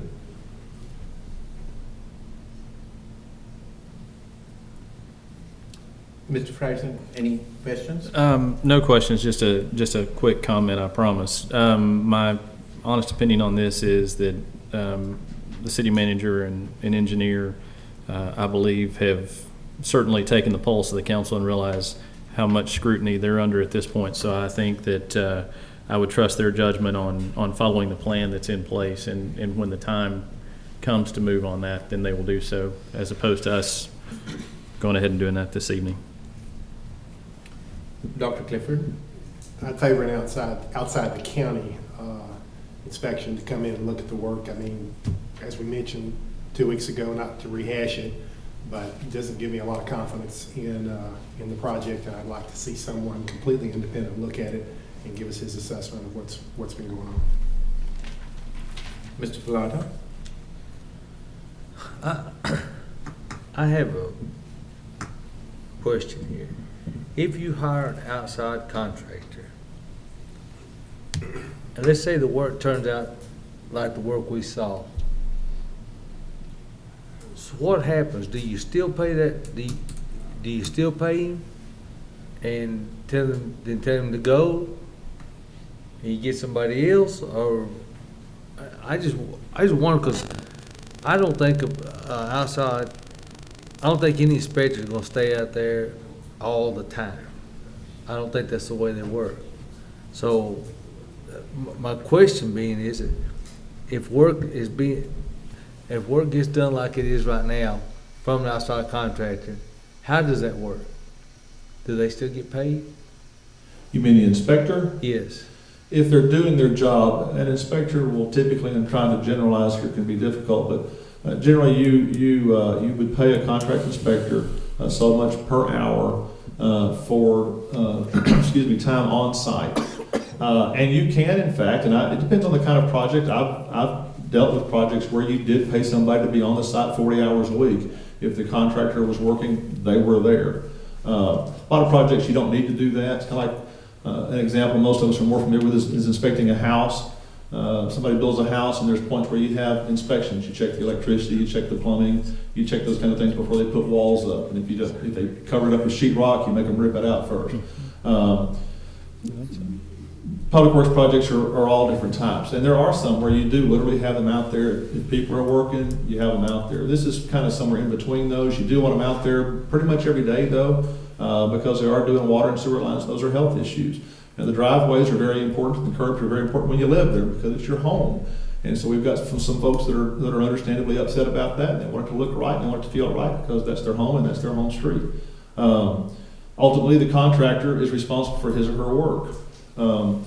And if the contractor does not perform adequately, if the contractor does not meet the specifications that are included in a contract, then as we talked about 2 weeks ago too, I talked about 2 weeks ago, there's a procedure for that.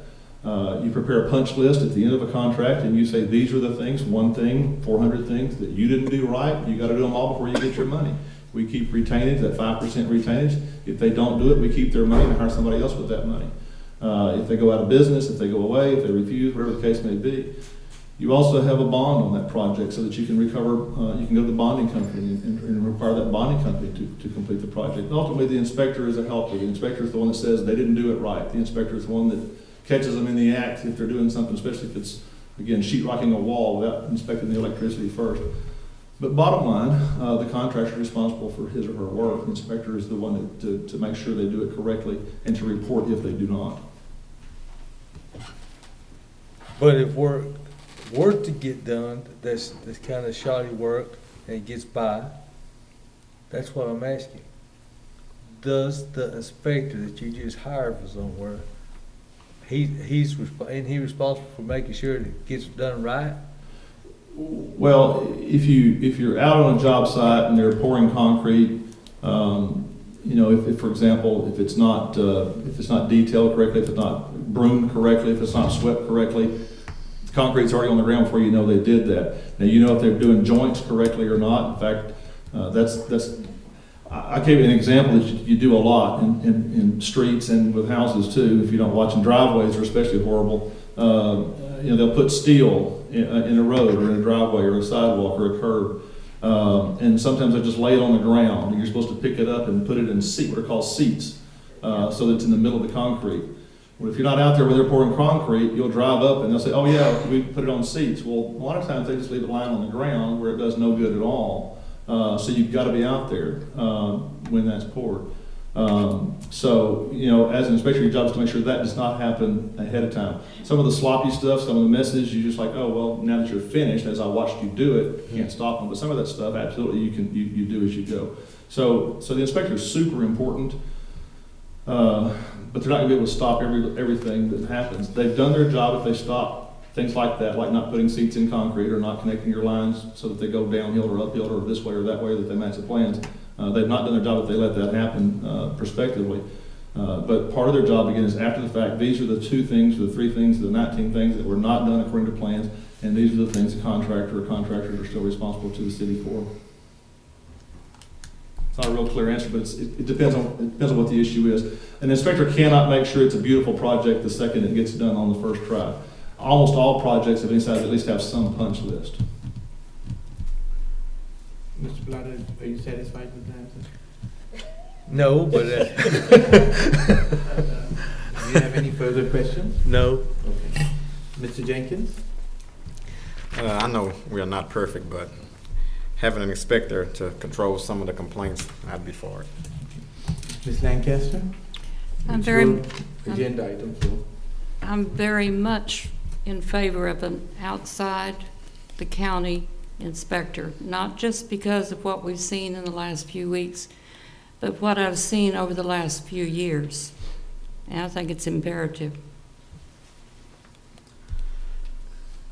I'm all in favor of inspections. I'm all in favor of an outside firm. I'm completely for it. That this is too important of a project for the city that we make any mistakes on it, particularly based on the fact that if we are to do and ask citizens for further help on other projects, I think we need to do it to their satisfaction, and if that's what it's going to take to satisfy people, then that's what it should be. So I would favor the idea. So just to clarify, because I'm kind of lost in translation here, I don't think anybody's going to be surprised by that, but are we talking about hiring, some of you are in favor of hiring the outside inspector for everything? Is that what I'm hearing? Or what are we? Everything meaning. Well, because currently staff is performing this function on projects, correct? Correct. So on the smaller projects, we're not going to trust staff enough to do those, or what is the, because it's already built in for the larger ones, I just want to make sure I'm clear. Can you clarify what smaller project? Well, we haven't hired one yet, right? You An mean inspector? the project that I've An already undertaken? An inspector, yes. For the project which are already done? We have not had to hire one yet on the one that is not completed, Okay. right? So are you saying, Sue and Dr. Clifford, you want someone from outside Lamar County to inspect large or small, just across the board? Or are you saying follow along when it becomes necessary? How do you know when it becomes necessary if you aren't watching?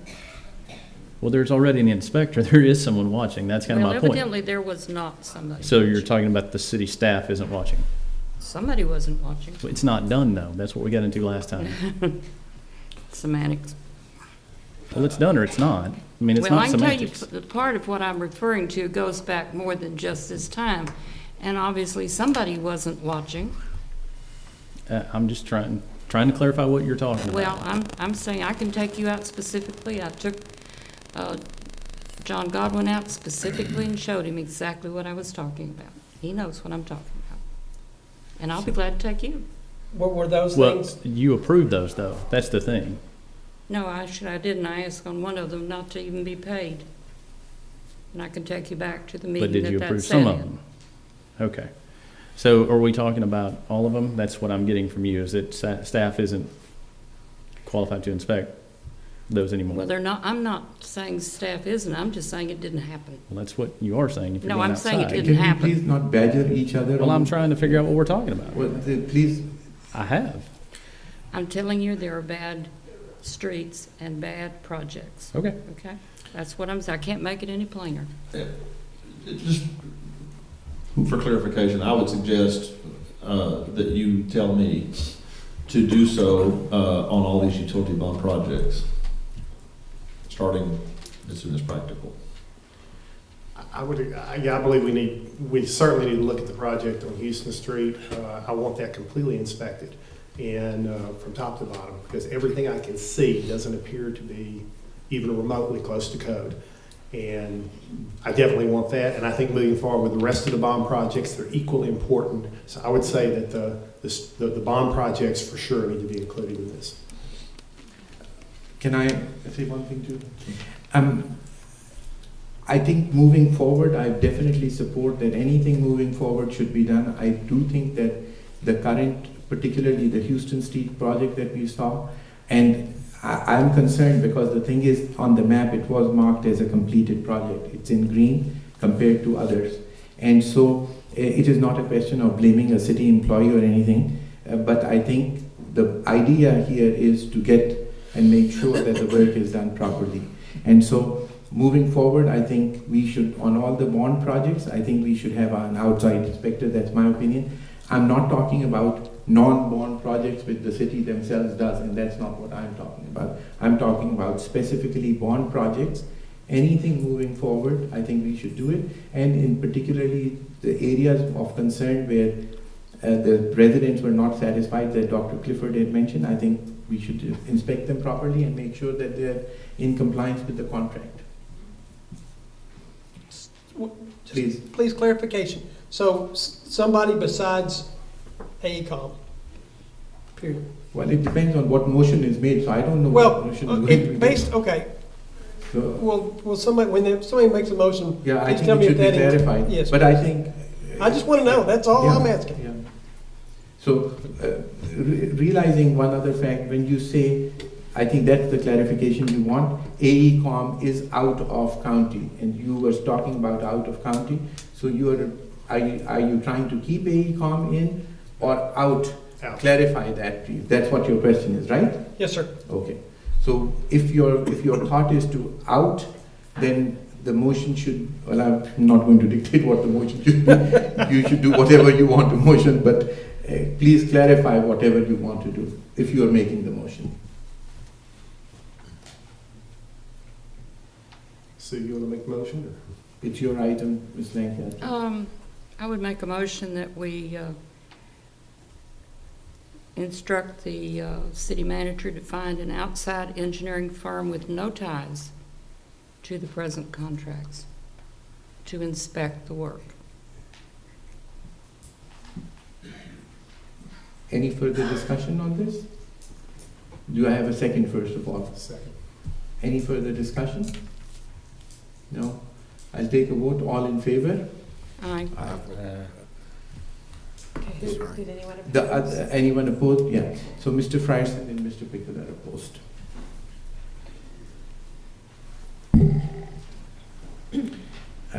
Item number 16 is Mr. Napier's item, presentation by Engineering Department on the infrastructure bond project and the map that was presented. Discuss it.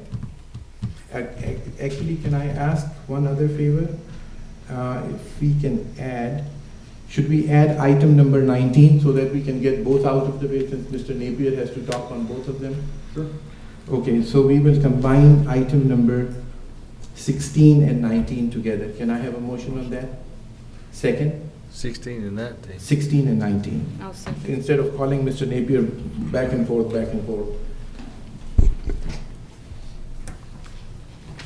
Second? I'll second. All in favor? Aye. Aye. Okay. Anyone opposed? Mr. Pilata, are you all right with it? That's fine. Okay. Mr. Napier? Sure. Good evening, Mayor and Council. The map that was presented to you, I do apologize, did have, I say, it should have came with some clarification, some standard points that what we were trying to do is basically say the projects that were in green as far as completed had water and sewer lines that were installed and in service. That's what the caveat that plan should have had in it. And that's, my fault for not exaggerating. We're trying to make a quick map here, and you can kind of see is on this one it does have the little caveat in there, and I do apologize for that. For apparently it did cause some confusion at the last meeting, but there it goes. But the map you do have before you here, those lines that are in green are in service. They're being used by the citizens of Paris right now. I'm happy you clarified because it did create a lot of confusion. I'm sorry for that. Mr. Napier, on some of the projects which are also in blue, which says under construction, I've gone on those streets and I don't see any work going on. Does that mean that they have been bidded out and not started? Or what does it exactly? They're under. What I felt by under construction was that there was ongoing work on it at the site. Well, there again, I guess it should have had another caveat on that part, under contract. Okay. So subject to starting at any time. Okay. And we do have a construction meeting with Pittard Construction on contract B2 June 30th. So they should be starting sometime subsequently after that. Okay. So that's part of contract 2B? Yes, that is the part in blue that you see there. All the portions of blue would be contract B1 or B2, and they're all in West Parish. Okay. And so really, both of the completed and under construction both have some caveats to it? Yes, sir, they sure do. Okay. Anything else that you want to add, Mr. Napier? Given that, I think Mr. Godwin had presented more or less what had been finished and completed last time. As of this map, I know the contractor's gotten a little bit further along on 19th Southwest, and that's about the only change we've had subject to that because we've had more rain yet again. So, all right. Anyone has contract? I'm sorry. Anyone has any questions for Mr. Napier? Mr. Pickle? Are any of the, no questions. Mr. Frierson? Nope. Dr. Clifford? No. Mr. Pilata? No.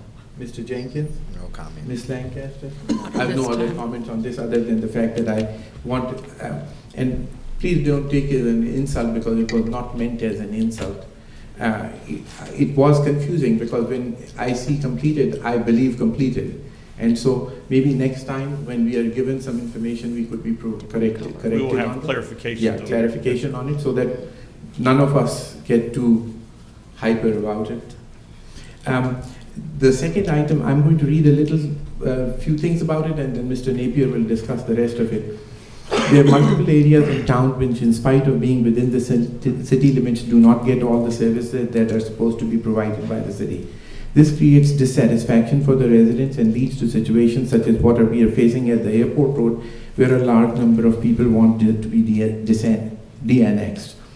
If we continue with this approach, we'll get a situation where large pockets will be created within the city limits and previously discussed would be detrimental to the long-term growth of the city. A discussion was brought about in the last council meeting, and this item is to further that discussion. The city has two major areas where water and sewer drainage services are not available, and these are the Margraves Addition, and as pointed out in the last meeting, going out on Highway 79. I think Margraves Addition is already being looked at, and Mr. Napier is going to give us an update on that. Today's discussion will encompass other areas as pointed out by him of where services lack and how the council wants to proceed with it. So if we can put up that map, and then Mr. Napier can tell us what is going on. Yes, sir. This particular map shows is for water lines, and the different colors, what they kind of represent. First of all, the red is our city limits, so you can kind of see the outline of the city limits on that map. The darker blue color is our current CCN map, and CCN is kind of a word out there, not a lot of people know what it stands for, and even if you hear the acronym, you're still not sure, but it stands for Certificate of Convenience and Necessity, which basically boils down to your right to sell water in those particular areas or sewer. And I believe our water and sewer CCN are exactly the same, so they cover the same areas. So kind of what you see on those areas, the blue and the green, green for sewer, blue for water, those are our particular areas where we have the right to have services to residents in those areas. The lighter blue area you see here is currently where we have services extended to. So all those citizens you see there in the lighter blue area is where our water lines currently serve everyone in those areas. The project that Dr. Hoskme did mention that we are going to be bidding out here shortly in a few weeks is, well, depending on gathering easements. We're still trying to work on easements for one last holdout. So, but that project will entail laying a water line from Dawn Drive, and that will be a 16-inch water line because we're looking at the future of trying to get large amounts of water out to Southeast Parish. So there'll be a 16-inch water line all the way down to, I believe, Old Clarksville Street, and it'll kind of follow the loop, go down Old Clarksville Street, and then we'll cross Old Clarksville Street. On the trail is where the private 42nd Street is. If you're kind of familiar with that, Texas Tumbling and Trampoline is just west of it. There's a little strip right there. And when we did the survey a few years ago, we found those houses neither have city water or city sewer, either one. They have well water and septic systems. So that's one of the major areas we kind of highlighted on, is to try to get those particular residents water and sewer. And with this particular project, we will hopefully have those guys water later this year for this particular area. Other areas we have been looking at, one of the issues we've kind of run into, I guess, in a lot of areas in previous discussions we've had is unusual circumstance. Outside of this, Lamar County Water Supply District also has a CCN map. Well, unlike a lot of areas, we have an overlap with those two. Lamar County Water Supply District CCN comes from the county limits, as you can suppose, all the way to Loop 286, almost completely encircling it, except for a small area down on FM 905 that has Marvin Jennings Clardy's Water Supply District. So we've got an unusual circumstance in that from the loop out, we both have the right to sell water to people there. When we redid the Lamar County Water Supply District contract several years ago, one of the things that we did put in the contract is we have first right of refusal for all brand new customers. So that is a benefit we have in the current contract that was approved several years ago. However, existing customers become kind of a sticking point in that even if you lay a water line, you can't go out and steal someone's customer. That's, you know, it's just people who are there, but new customers, we can try to acquire all of those, and we have in certain areas. I believe in the Hills and our Stone Ridge subdivision, we've gotten several out there. They're actually on the Lamar County Water Supply District line. So that being another unusual circumstance. So for the most part with the water, I'd say other than extending out to the airport, and we are still looking too to see what areas we could possibly serve as far as fire hydrants go in some of these areas that don't have fire hydrant coverage. We're also looking at that and be looking at that in greater detail in some of these areas. But we did have an agreement with the Lamar County Water Supply District a few years ago to put fire hydrants on some of their lines for the protection of our residents if the line would support it. And that means if it's at least a 6-inch line and it could support a fire truck pulling suction on that line. It wouldn't collapse the line. So those are some items that we've talked to them about as well, and we probably need to have that conversation again to at least make sure that that is still an okay thing to do with them. Anybody have any questions on water? I do, but I'll wait for the end. Okay. Anybody else on the council has any concerns, any questions? What's the status out of Highway 79, the services and 79, plans? everybody who's not currently served past the little, blue, you can kind of see the light blue almost hits right at the city limit line. Mm-hmm. So there are a few residents, everybody on the outside or top side of 79 right there is in the city limits, but they have Lamar County Water Supply District water right now. So they are being served by water. And sewer, they don't have any sewer service? That is right? correct. Currently sewer, you go to sewer map here, you can kind of see the same thing. There's a county road at the bottom of the hill past the convenience store. I don't know if you're familiar with that area a little bit. Yeah, I think so. But we have a sewer line that goes out FM 79 from the loop, and at that FM or that little county road, the sewer line cuts back and goes over to Battles Lift Station. So everybody up to that county road has sewer service. Everyone past that point does not, because obviously that is where the low part of the hill is.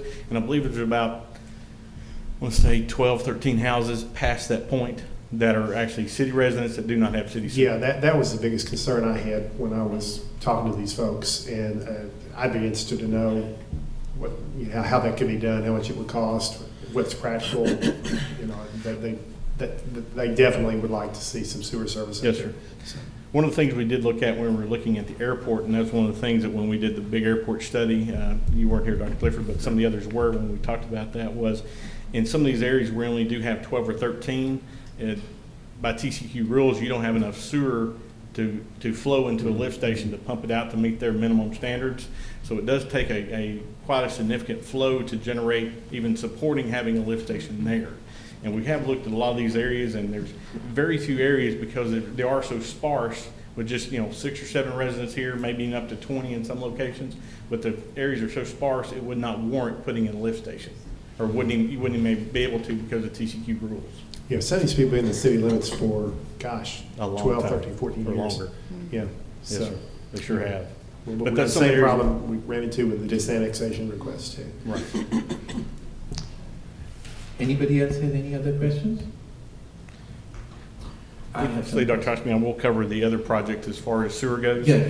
The part in yellow you see here in the bottom right, that is a project we're looking at currently with AECom, or part of it's AECom because of Southeast Lift Station. Then the other part we're looking at with Neil Schaefer, another consulting firm, is trying to get sewer to the airport, the people of Paradise Estates, and at the same time, we have the possibility of doing away with 3 lift stations, which is a really big thing to be able to get rid of that O&M cost for lift stations. You can imagine what that would be. But what that project would entail, we're right now still in the kind of discovery engineering phase of some of those areas. They're actually doing more detailed surveys.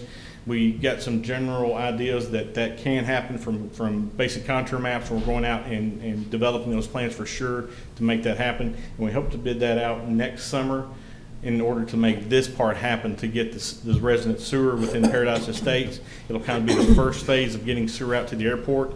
Possibility of taking care of those people in private 42nd Street as well. And it'll have opportunities to branch off of that. It also takes some load off of the line on the inside of the loop and puts that in a brand new line on the outside of the loop, flowing into the Southeast Lift Station. So my first question is, when does Paradise Estates or Margraves Edition get to see sewer lines? From this point, I would say it's probably going to be late 2016, early 2017. Okay, but you're doing the engineering plans now? Yes, sir. They've been approved and whatever else? Well, that's when we're kind of approving those in phases as we go to make sure that we're kind of doing our due diligence, checking up on things before we kind of approve the next step to happen. So the first step was to look at getting from Southeast Lift Station to US 271 to make sure that part could happen. That part is actually feasible to do.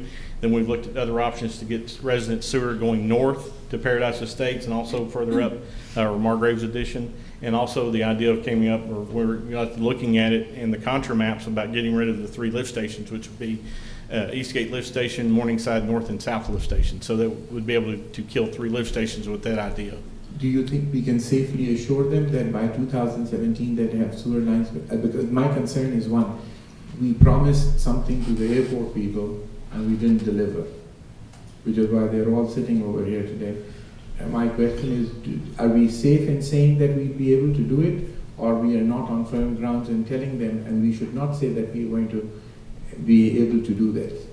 Well, nothing's positive, of course, but I'd say right now, from looking at everything we've seen so far, it is all very positive, and I would say probably 90% chance that we could make that happen. Okay. You know, barring any other big catastrophes, anything else coming up, of course. There are no TCEQ issues or low flows or anything like that in that section? Not getting rid of 3 lift stations, we would have plenty of flow on that location.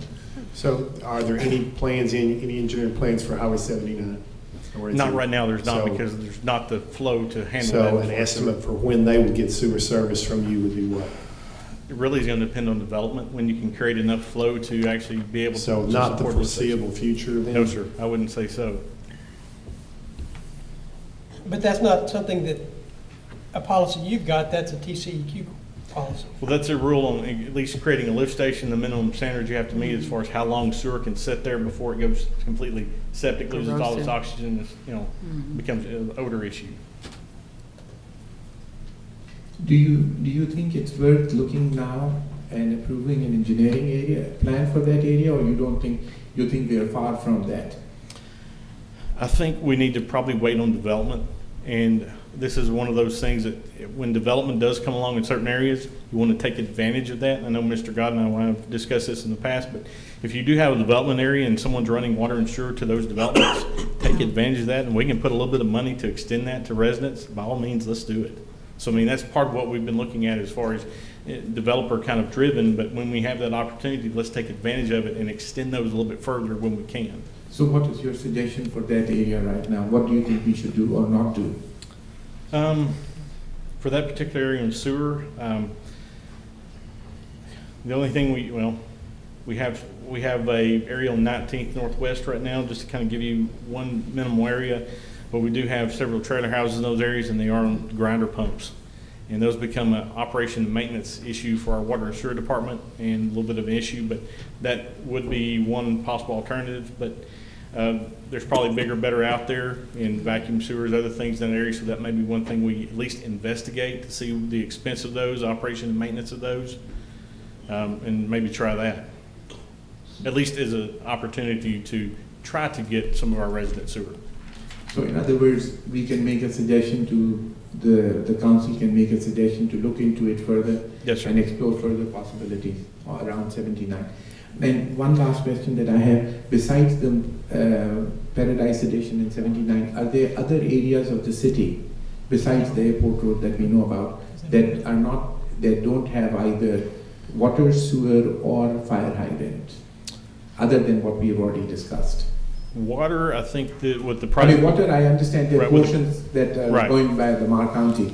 Correct. But barring that, Well, sewer, I know there are a lot of areas we do not have sewer service to, and that's, you know, if you look Can at the you sewer point them map. out, please? Oh, yeah, there's several in the area. Let's see. Everybody out, there's a few actually at the end of, it's hard to see there. Cope, Meadowlark, Mockingbird. We did a sewer project a few years ago, but the hill dropped off very sharply, so there's some people we couldn't get sewer to there. We've got some people out on Wildwood Lane in those areas that do not have sewer service. Some people on, 46 Northeast that do not have sewer service. And do you suggest those areas that we look at the engineering plans for that now? Well, I think we need to explore the same thing we're looking at for 79, explore that for these areas as well, and see what becomes advantageous to do, or what becomes easier, if it's extremely cost effective for some of these areas. We're not spending $250,000 for a lift station for just a handful of people. Okay. Anything further on this item? Anyone? If I can take the council's permission to say that, direct the city manager and the engineering department to look further in all those areas where we do not have services, and make some suggestions back to the council. Can I make a comment on that?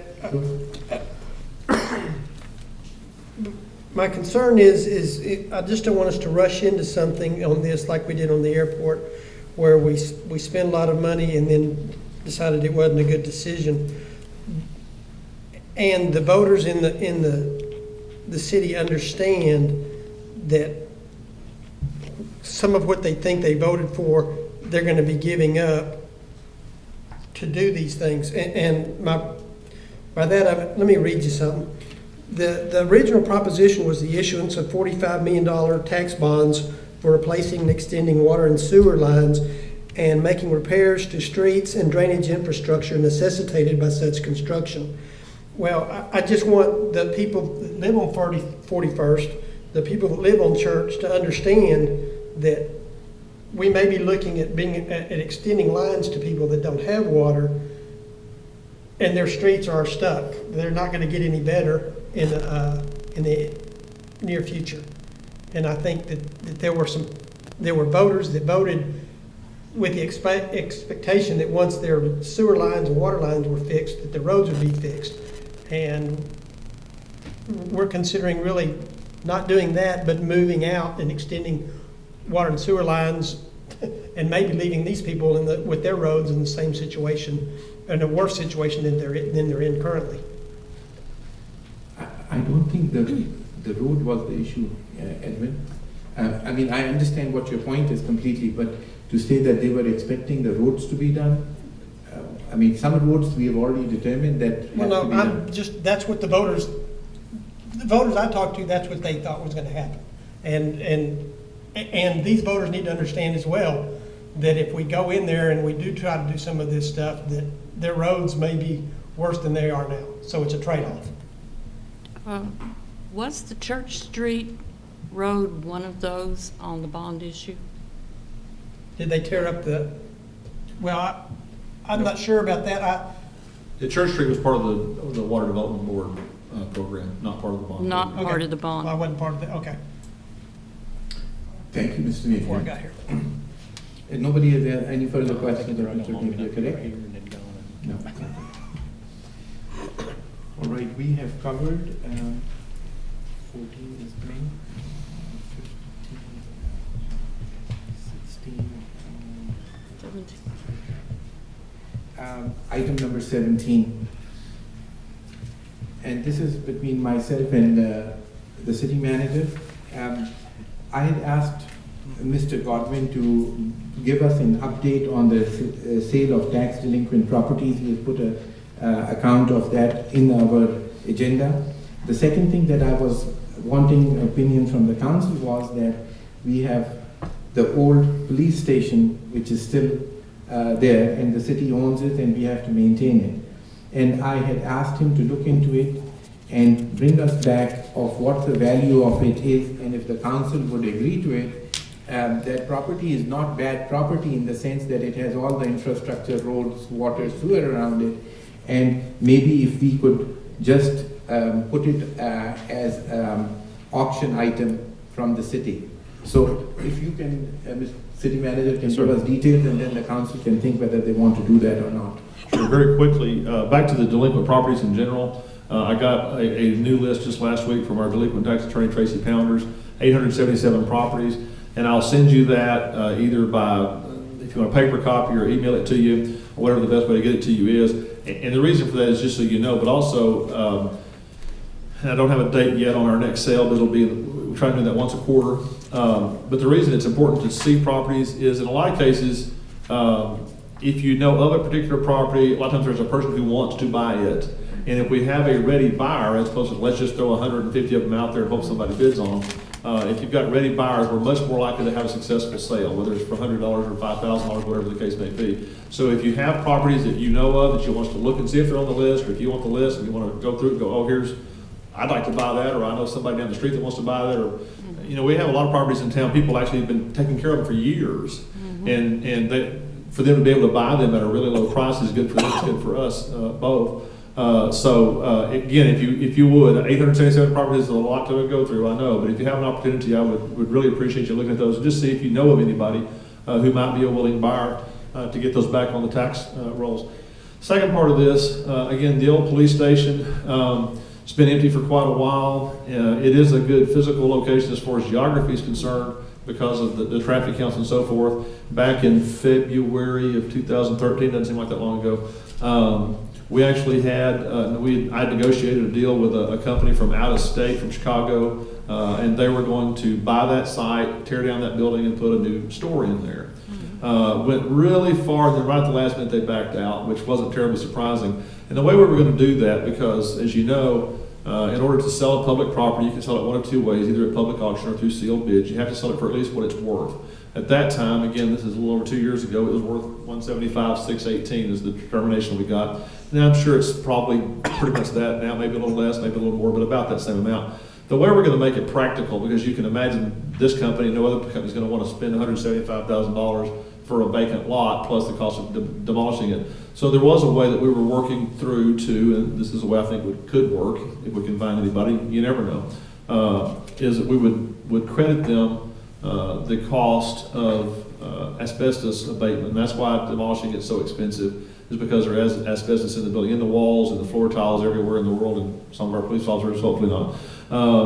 And so they're going to have to demolish it or do some incredibly expensive renovations. And so if you give them a credit of $150, or it'd have to be a real cost, not just a made-up agreed-to cost, because again, you're selling public property.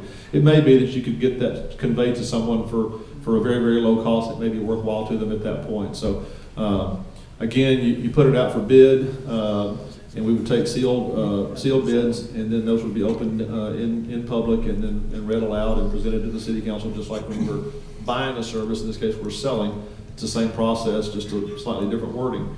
You may get no bidders, you may get 3, but I think it sure doesn't hurt to try. So, Mr. Gottman, I have a question on this. Can, instead of putting it as bids, can it be done that you put a minimum price and put it as an auction? you can't auction it. You can also do that. You can have a minimum price, and that's the second method, is and just have an auction. Absolutely, that's the other way to do it, and we've done that with a few properties. And that's the way we do the tax delinquent properties, is typically through an auction. And so there wouldn't be any major issues. We wouldn't be out of compliance legally if we were to say today that, we make a motion to auction this property off. That's correct.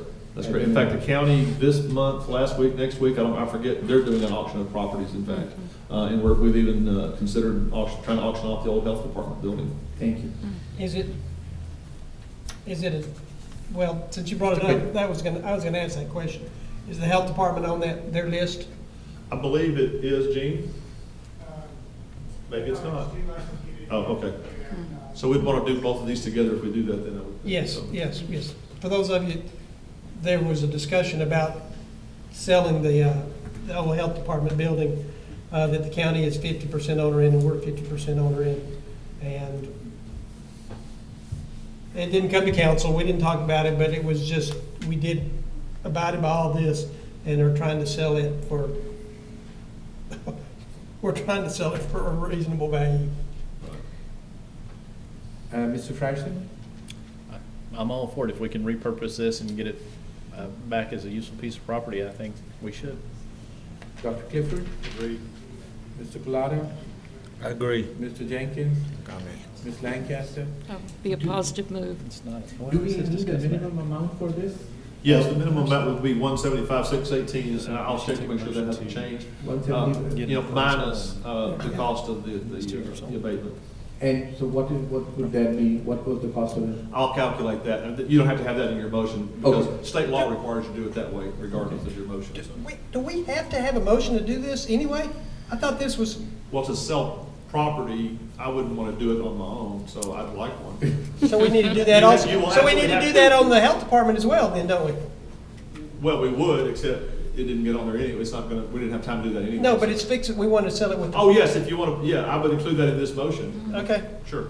I'll Sure. make that motion. I'll second it. Who seconded it? Two Give it to him. Yeah, you had a But we tie. didn't hear Well, the she can motion. second it, I don't care. So what is- Just get it The done. motion, I didn't finish the motion. The motion was to auction off these properties with the minimum bid set as required by the law. Both of these properties, the old police office, and if there is anything to be done about the health department building, our share of it, obviously.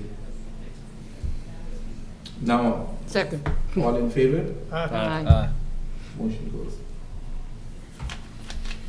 Okay, item number 18 is receive presentation on cleanup of entryways into the city, code enforcement, various streets. I'm going to give a brief description of it, and then I'll tell you what my thoughts are. The idea of presenting code enforcement, can you pull up the presentation?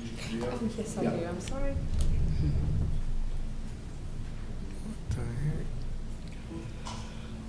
Hang in there.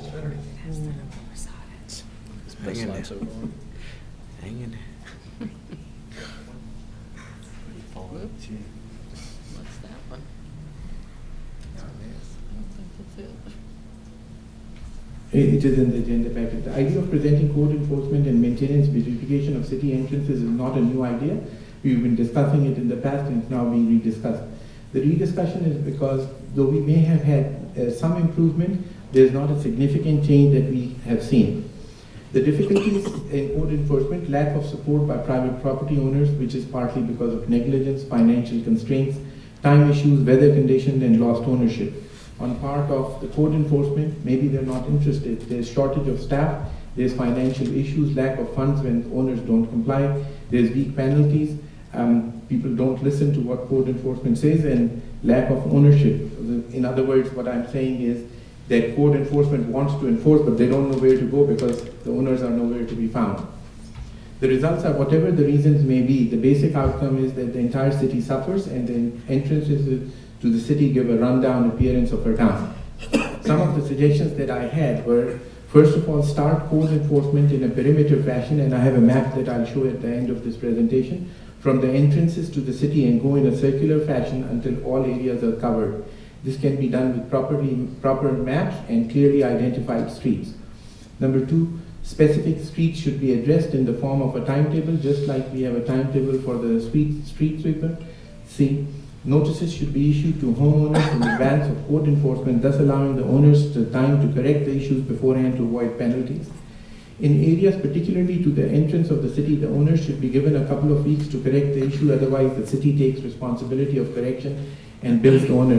This is just like when we started with the loop.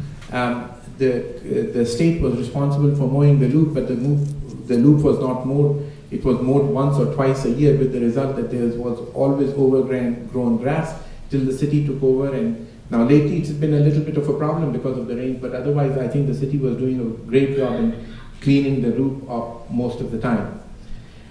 E, this enforcement action applies to cleanup of yards and outside areas only, not going on to inside of the properties. In case of financial difficulties, if the owners experience that, if we can help them participate in this loan program that we had. Janice, if we can go to the next slide. And what I've done is I've put the map of the city with the entrances into the city, and I've drawn these 4 circles. And if we can, maybe we could discuss with code enforcement and city managers, see if we can further, in a perimeter fashion, so going till such time that we cover the entire city. But start with the entrances of the city, and if people don't comply, particularly in those areas, have more emphasis, since they are short on code enforcement people, to try to have them work on the entrances of the city.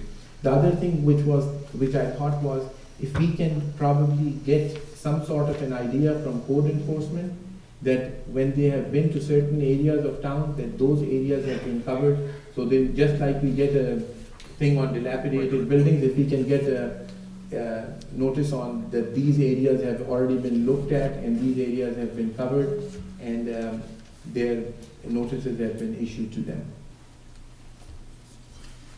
Any discussion on this?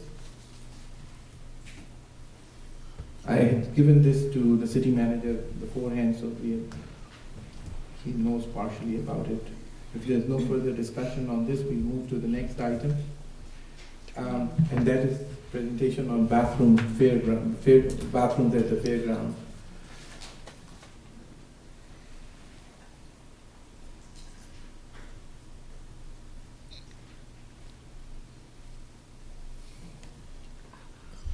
You don't have it, I can just read it.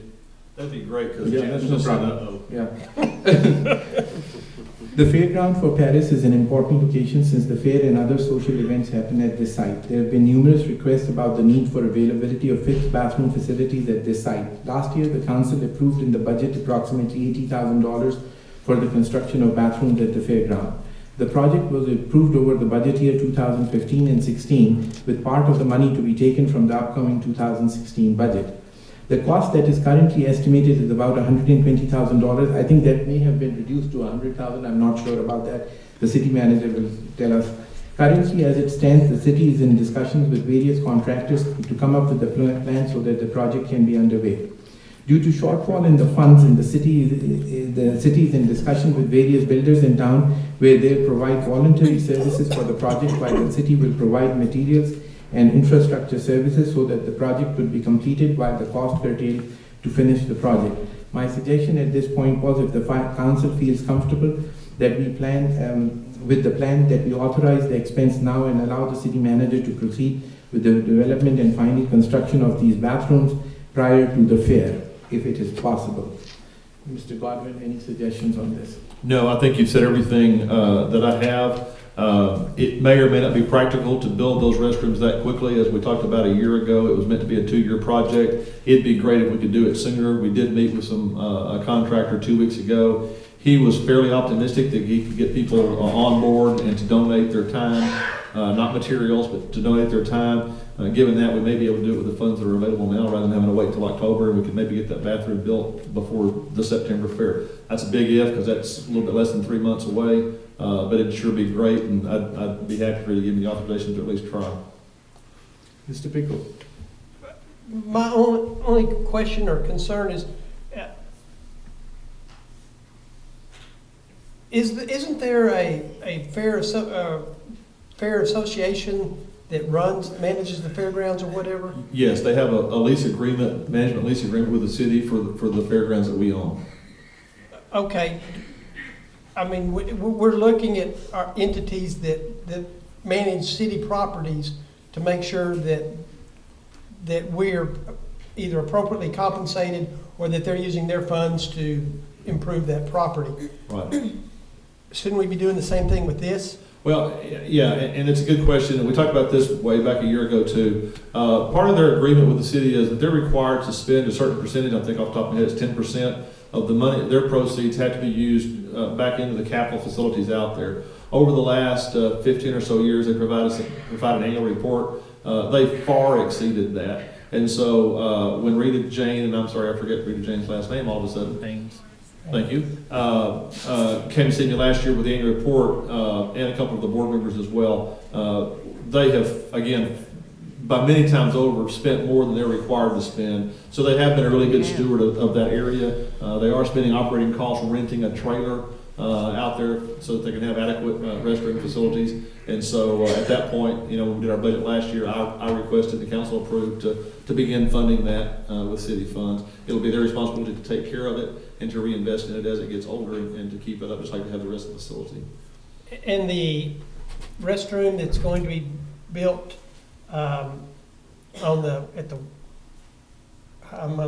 not water park, but the splash pad.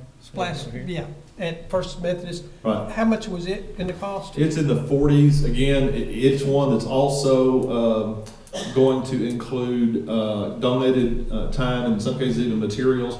It's funded, the cash cost of that has been funded through fundraiser and through the downtown group. But why is it 40 and this is? Well, this was a lot larger. In the rural terms in which I grew up, the one here at the Methodist Church is going to be a 2-holer, and the one at the park will be I believe, a 16-holer. Oh, okay. I'm through. Mr. Frierson? Not much to say after that. I'm in support of it. So. Yeah, I'm in favor of it. Okay. Mr. Plata? I think it would be a good thing. Mr. Jenkins? I agree. No, Ms. support. Lancaster? Can I have a motion to try have the city manager be authorized to do it before the fair, if at all physically? Yeah, please don't possible? shoot me if it doesn't happen, but we're No, going to I try. understand that. Make a motion. Second? Second. All in favor? Aye. Anyone opposed? No. Motion carries. Item number 21, review and discuss disannexation request received since last. City policy procedure for annexation, disannexation, and possible schedule for future disannexation hearing. Mr. McKellier. Mayor and City Council, at the last City Council meeting on June 8th, we had a few airport road property owners appear before you all and re-urge or ask again for disannexation. They've been before you back in 2013. requesting disannexation, and at that time it wasn't approved in the fall of 2013. They have come back, some of them have come back and re-urged or asked that their applications be reasserted. And as the word has gotten out, we have gotten, I think we had around 9 or 10 applications at the end of last week. And as of today, I think we've got 23. About 23, is that about right? No, that's not. That's not? No, it's more like we have around 13, and 23 is what we had filed in 2013. Okay, so this is, all right. Stand corrected. 13 then. We've got about 13 on filed in 2013. There were over 20 filed. The engineering department is in the process of taking these applications and these tracts of land, and they're all different sizes of tracts. I mean, from 1 acre tracts or less than an acre to 25, 45 acre tracts. And they're trying to plat these on a map so that we have a better idea of exactly where they lie. From the best that we can tell so far, most of these applications have come from areas that were annexed back in 1997, Tract 12, Ordinance number 97059, and Tract 8, Ordinance number 99034 back in 1999. The Tract 12 parcel annexed in 1997 was 1,228 acres, and the Tract 8 parcel in 99 was approximately 598 acres. I've briefed you all on some of the legal issues regarding disannexation as well as the process for disannexation. I guess I'm available to answer any questions that you have. Mr. Pickle? The only question, and I asked Kent, and we may have to do some work on this, is all of these people that requested to be disannexed, I would like to know the number that purchased this property when it was already annexed by the city versus they were brought in without, told something that didn't happen. Okay, that's because if a lot of these people purchased these homes or whatever in the, say, 2004, 2005, they were well aware that they were within the city limits when they bought their property. And I have a problem with de-annexing them when they knew it at the time that they purchased the property. Done? Oh, yes, sir. Mr. Frierson? I actually was discussing this with Ken a little bit earlier, and I unfortunately see the pro and the con of it all. I mean, quite honestly, if I'm a property owner out there and I know my chances of ever getting the services that, for someone that lives on Church Street might get, if I would certainly want to take my chances on being de-annexed. That being said, just kind of a cautionary tale, whenever the Cobb Ranch Road addition went through this, speaking from firsthand experience, everyone was in for quite a shock when they got their homeowner's insurance renewal bill. So just a little quiet plug. If you do this, it will go up, and it will go up. Your rates will go up significantly. So just a shameless self-plug there. Dr. Clifford? No real questions. I kind of support the people though that have been here for so long and have no services. If there's no plan to ever get them services, kind of in favor of disannexing. Mr. Pilata?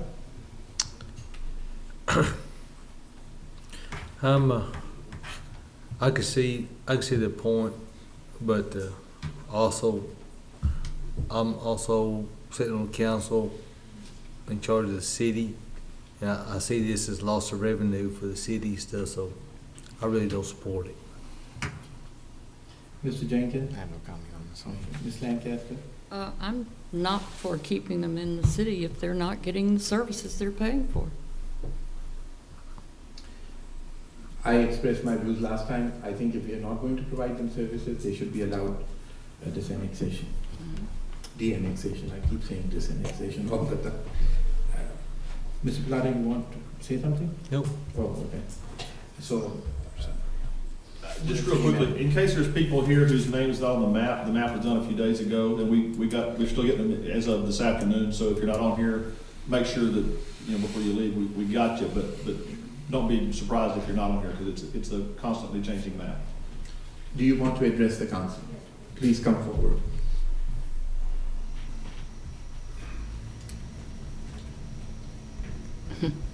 Again, my name is Debbie Hudgens, and I live at 6445 FM 1508, also called Airport Road. First, I want to thank you, Mayor Hashmi, for your efforts on this. And hopefully I'm soon not part of the city, but as I still am, some of the comments Mayor Hashmi made earlier regarding the council, I, as a citizen, am really, I hate to say disgusted because that's not really the word, but the lack of interest in some of the way the lack of interest of some of the council members and the lack of respect among them is sad. I believe Mayor Hashmi has the citizens' interest, their best interest, and the monies spent here in his best interest. And I think I can speak for probably nearly everyone that's here that lives out our way. We all owned our property way before we were annexed. Maybe not way before, but we were out there 3 years prior. We had no idea it would ever happen. So I just again respectfully ask that we all be disannexed due to lack of services. And I thank you all for your service. Thank you, Mrs. Hudgens. Anybody else wants to speak? No? Okay. We'll move on. So basically, can I take it that most of us, we didn't need a motion on this anymore, right? No. We've already given direction to proceed with it last time. Right. And I guess what I'm wondering, there's a couple of things I'm wondering. Normally with disannexation, you look at it as a majority of the property owners of the area that was annexed come forward and seek disannexation. So I'm curious as to how long we're going to keep this open for people to say that they want to file a disannexation request. Are we going to keep it open for 30 more days or 10 more days? Or I'm not sure how many property owners there are, quite honestly, with the exact number and how many of, I see 1, 2, 3, 4, 5, 6, 7, 8, 9, 10. 10 have applied. How many more are there? Yes, sir. There's about 10 right now in the process of she's letting go. Okay, so that's for city tax. We haven't heard from yet. You should have records of everybody that you annexed in the first place. We do. How many were there? I don't have that complete list from engineering yet, so I don't. There were 20, what you said, 23, I think, requested it 2 years ago, and we could just contact those if you want us to. The ones we haven't heard from. The ones that contacted last time? That's fine. Would it be all right with everybody over here on council and the other side? Give another couple of weeks for them to apply, and then we proceed with the proceedings?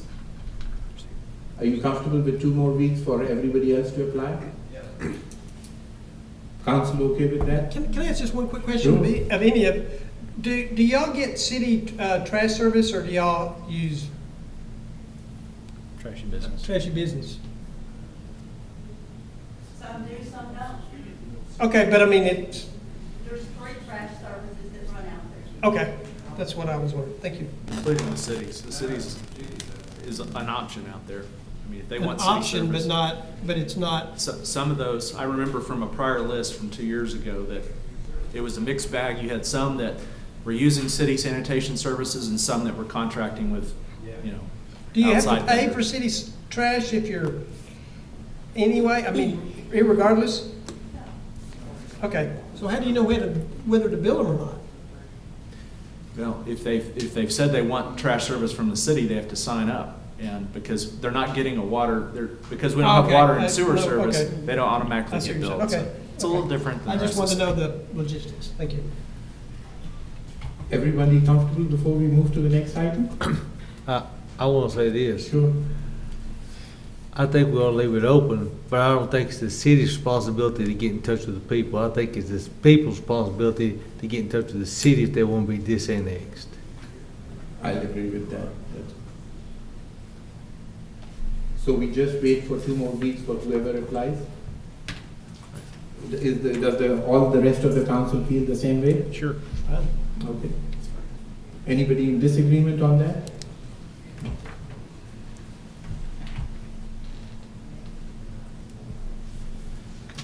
All right. Item number 22 is discuss and act on a resolution making appointment to the zoning board of adjustment. Mr. McKelly, you want to say something, or the city manager wants to say something about it? This one's on. Oh. How about Janice? Okay. Janice, I'm go ahead. gonna let her have this one. The zoning board of adjustment, you all need to decide if you want to have, we have to have 5 regular members according to the ordinance and I believe state law. And then you all also have to decide, in addition to 5 regular members, do you want to appoint 2 alternates? That's the first decision that's to be made. Okay, so let me start with Mr. Pickle on this. Mr. Pickle, do you want 5 members, or do you want 5 members plus 2 alternates? 5 members. Mr. Frierson? 5 members is fine. Mr. Clifford? Really no preference. Mr. Pilata? About 5 members. Okay, Mr. Jenkins? 5. Ms. Lancaster? 5. My feeling is 5 members, no other board has alternates. Okay. And there's no reason for this board to have alternates. All right. And besides the fact that who would want to be the alternate? I mean, Okay, as it's. so the first thing is that we have, do you need a motion on this? No, I've got it. Okay. All right, what's the next question? Okay, the other options here, first of all, and the second thing is we need to appoint all of the members by the resolution. There are 3 people that are currently serving that can serve again. Those people are David Hamilton, Jerry Hanning, and Marilyn Smith. There are also 2 vacancies. So let's start with the simple first question. Does anyone have any objections to keeping the 3 members who can be on it, continue on it? No. Everybody's comfortable with that? So the first resolution. Okay. Put the 3 members on. Okay, we'll put those as reappointments. Okay. Now just let me go for 1 second and say the order that we will do for all, since there are a bunch of board appointments coming up, let's just discuss it one time. What we will do, like we have always done, we will ask for nominations for the board members. After the nominations are closed, we will ask a vote on each of the members. Second is not needed in this. And as soon as any person has received 4 votes on a particular member, the voting will stop if there are no other vacancies. If there are other vacancies or the doesn't get filled up, then we will continue on. So Janice, would you please read the name of the applicants? And this is for the 2 new board members. Larry Giles, Louise Haygood, Deanna Manning, and Anna Spencer. Okay. Do I have any nominations on this? I'd like to nominate my former teacher, Louise Hagan. Are there any further nominations? I'd like to nominate Deanna Manning. Okay. Any further nominations? We have other, okay, no other nominations? Well then, they get appointed because there are 2 vacancies and 2 people. So, congratulations on your appointment, Ms. Haygood and Ms. Manning. Okay, next is item number 23, and again, it's appointment of, no, just a second. Discuss and make appointments to various boards, commission, committees of the City of Paris. Okay, so we will go with each board. We'll go with each board, and followed by Janice telling who are the people who have asked to be on that board, followed by nominations, followed by a vote. So what is the first board? Okay, the first one is the airport board, and the applicants are Jim Bell, Tim Bullock. Can you go just a little bit slow? Certainly. Yeah. Go ahead. Chip Harper, Paula Martin Portugal, Anna Spencer, Dr. Strom, and Wendell Moore. Okay, I'll take the nominations. I'd like to nominate Tim Bullock. I'd like to nominate Anna Spencer. Mr. Plata, I'd like to nominate Wendell Moore. any further nominations? I'd like to nominate Bert Strom. Any further nominations? Paula Portugal. So you have 2 nominations? Can we limit to 1 to begin with, and, or is it allowed to nominate as many? Can you make more than 1 nomination? Sure, if there's still vacancies, why not? There are how many vacancies, Janet? There are 3 vacancies, and one of those is an unexpired term. 2 of them are full terms. I'll make a nomination Well, to. wait, can we nominate more than one? Did we Can we decide that? nominate more than 1? Yes, sir, as long as there's vacancies. Okay, so who did Sue nominate? Okay, can everybody repeat their nomination from? I've got Dr. Clifford's is Mr. Bullock. Ms. Lancaster's is Anna Spencer. Mr. Plata is Wendell Moore. Edwin is Dr. Strom, and then Sue had another one. Paula Portugal. Okay. I'll nominate Paula Portugal. Okay. And I'd like to nominate Jim Bell. Okay, so Dr. Clifford was the first one? Yes. And that's Tim Bullock. Okay, all in favor of Tim Bullock? That's 4, 5, 6. Okay. So Tim Bullock gets on. Next nomination was? Anna Spencer. How many? Let me see your hands again, please. Okay, that's 4. Next nomination was? Wendell Moore.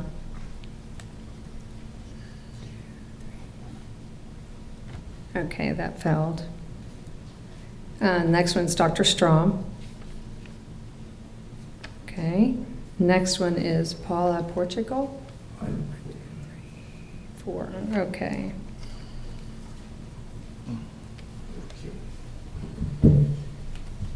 Next board is? The band commission, and there's 1 vacancy. There's 2 applicants, Patsy Daniels and Ben Fauser. We have band, I don't even have band. It may be under Paris Municipal Band. I have my notes, that's what I'm going with. Patsy Daniels And Ben Fauser. Okay. I'd like to nominate Patsy Daniels. There's 1 vacancy or 2? There's 1. Any other nominations? 1. Unanimous by council? Get one. Okay. Next one is? Building and Standards. There's 2 vacancies. Okay, and the applicants are? Mary Jackson, Kenneth Coles, Ricky Lucas, Charles Richards, and Anna's already been selected. Anna is out. Okay, any nominations? I'd like to nominate Kenneth Coles. I'd like to nominate Charles Richards. Any other nominations? How many vacancies? There's 2. 2. No other nominations? I guess both of them are appointed then. Next board?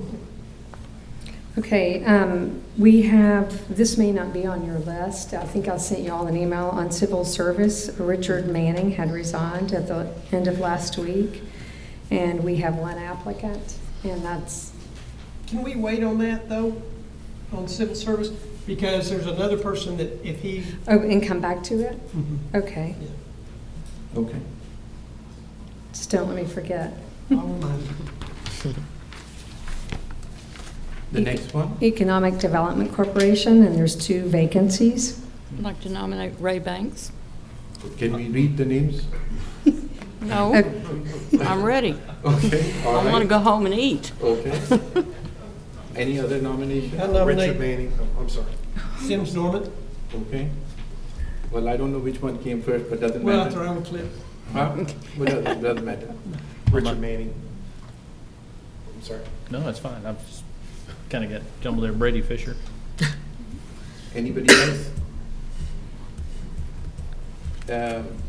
Ms. Lancaster, the first one you nominated was? Ray Banks. Ray Banks. All in favor? How many vacancies are Two. there? There's two. Two. So Ray Banks, That's four. five. Five. Okay. Please decide amongst the two of you who was next. Wait, no. Go ahead. TCU beat us, go ahead. I gotta eat crow at some point. Okay. Who did you nominate? Ray Banks. Oh, And No, Ray. Richard Sorry. Manning. Richard Oh, Manning. you blew it down. My turn. All in favor? Richard Manning. Four.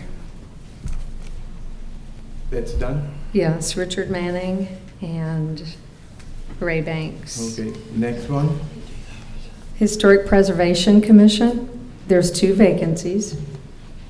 Three applicants, Sarah Osborne Barbie, Annie Beard, and Linda Knox. Okay, I'd like to nominate Annie Beard. Mr. Pickle, Annie Beard, Sarah Barbie. Sarah Barbie. Linda Sue Knox. Any other nomination? No? That's it. Okay. There's only three. Okay. Only three. Listen, I'm You're trying right- to when keep you track write of as somebody much in. as I can. Okay, the first one was Annie Beard. All in favor? I'll tell you what, the unanimity on And the this next thing one is- is Sarah Barbie, nominated by Matt. 1, 2, 4, 5, Okay. 6. Six, okay, and then Linda Knox. Okay. Miss Barbie and Miss Knox. Okay, we finished with that? Yes, sir? This was historic preservation? Yes. Okay. Next, Is the Housing Authority, there's two vacancies, and this one's unusual in that the mayor appoints these applicants, and they're two-year terms. okay. And there's two vacancies. The applicants are Laura Bivens, Brenda Cherry, Cassandra Hearn, Joe McCarthy, and Shonda Stone. You have to go a little slow. I'm sorry. Laura Bivens, Uh-huh. Brenda Cherry, Cassandra Hearn, Joe McCarthy, and Shonda Stone. Okay, one, Brenda Cherry, one. Okay. And repeat the names again, please. Okay, Laura Bivens, Cassandra Hearn, Joe. Sandra Hearn, fine. Okay. Okay, the next is the library board. And there is one vacancy, Mhm. two applicants, and they are Cleon Drake and Daisy Harville. I'd like to nominate Daisy Harville. Any other nominations? I'd vote for Daisy Harville. There's one other vacancy. Anybody else wants to nominate anyone? No, there's only one vacancy. Oh, there's one vacancy, sorry. Okay. And nobody was opposed on this, right? Okay. Okay. This was library. Okay. Next is, Our Main Street Advisory Board. There are three vacancies. One of those is an unexpired term. The people applying, and mark James Wyatt off your list, please. He doesn't live in the city. The applicants are Pat Fowler, Philip Peoples, Lori Reedus, and Missy Starnes. Nominate Pat Fowler. I nominate Missy Starnes. I'll nominate Missy Starnes too. I nominate No. Change your mind. Philip Peoples. Philip Peoples, okay. So anybody else?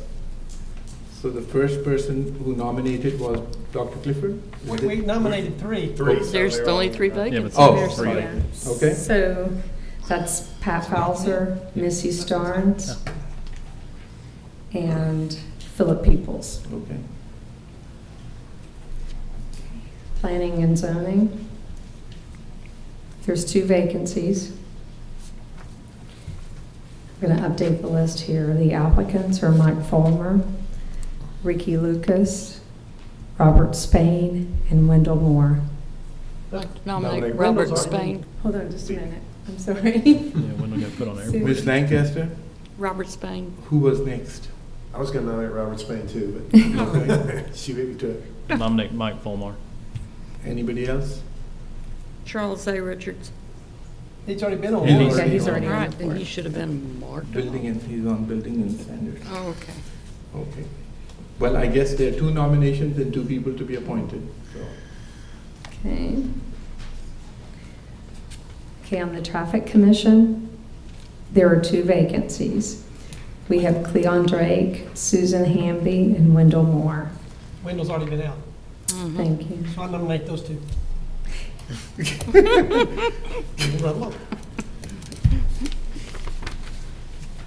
Okay, what else?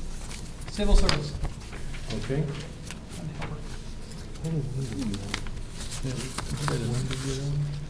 All right, Edwin, you wanted to discuss something on? No, now she can do civil service. There was one person who was had signed up for another board, and then if he got on that board, then he would have had to get off civil service. There's 1 vacancy, because Richard Manning was on that board as well.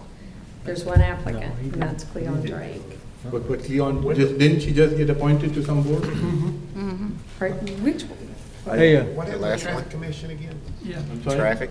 Traffic Yeah. commissions. Did we hear that? I didn't follow that one. Cleon Drake and Cleon and Susan Hamby. Yeah. but y'all see, they're saying he kept saying Wendell was already on the board. Yeah, Wendell is, let's back up. I don't see that he was appointed to anything. He wasn't. Okay? He just he was. has served out his term on building and standards. So he is actually eligible to be on the Traffic Commission. And then that would leave Cleon Drake on civil service if you all wanted to do that. And civil service has only 1 applicant? Correct. Do you mind changing it? Edwin, since you made the, you don't have No, I don't any? mind changing it at all. Okay, so on the Traffic Commission will be Susan Hamby and Wendell Moore. Okay. And on civil service will be Cleon Drake. Okay. Anything else left? No, I believe that's it. I'm sorry? Yeah. Okay, That's where I thought it was. that takes care of Okay, we have that. to go to the Voted liaisons. for it. Okay, item number is Maybe that was it. 24, discuss and appoint city liaison to serve on various boards and commissions. Let me just see, I think I had some from the past. Okay. Airport board. Can I offer my services on airport board? Anyone has any objection? Knock yourself out. Okay. Band commission? I'll do it. I've been doing it. Buildings and standards? Anyone wanting to offer services? What day do they meet? Sorry, I didn't bring that with me. Third. I can continue on that. Third Monday. Do what now? What'd you say, Sue? I can just continue on. Okay. Does anyone else want to do it though? Yeah, Do anybody you else, want to because do it? I've been Because then- doing it. And can I ask what time? Monday's at 4. 3. 3 or 4? 3. 4. 3. 3. It's 4. 3 or 4? I just went to a meeting. Four. They met at 3 today, so. Yeah, it's 3. I'm out. I can't. It's 3 or 4? It's 3. Today they met at 3. Yeah, but what Our is- schedule says They 4, did. so. Yeah, I think Normally it's normally 4. 4 o'clock. We'll just say 4. You want to do that? I don't mind doing it if you don't want to do it. Yeah, I'll do it. Mr. Platagon. Okay. Civil service?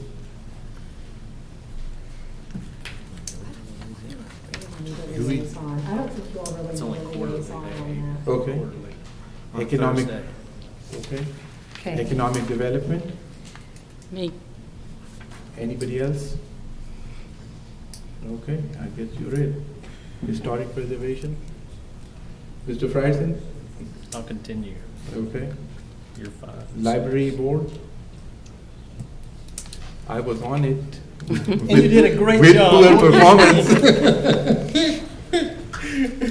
Maybe it's time for me to come off the library board.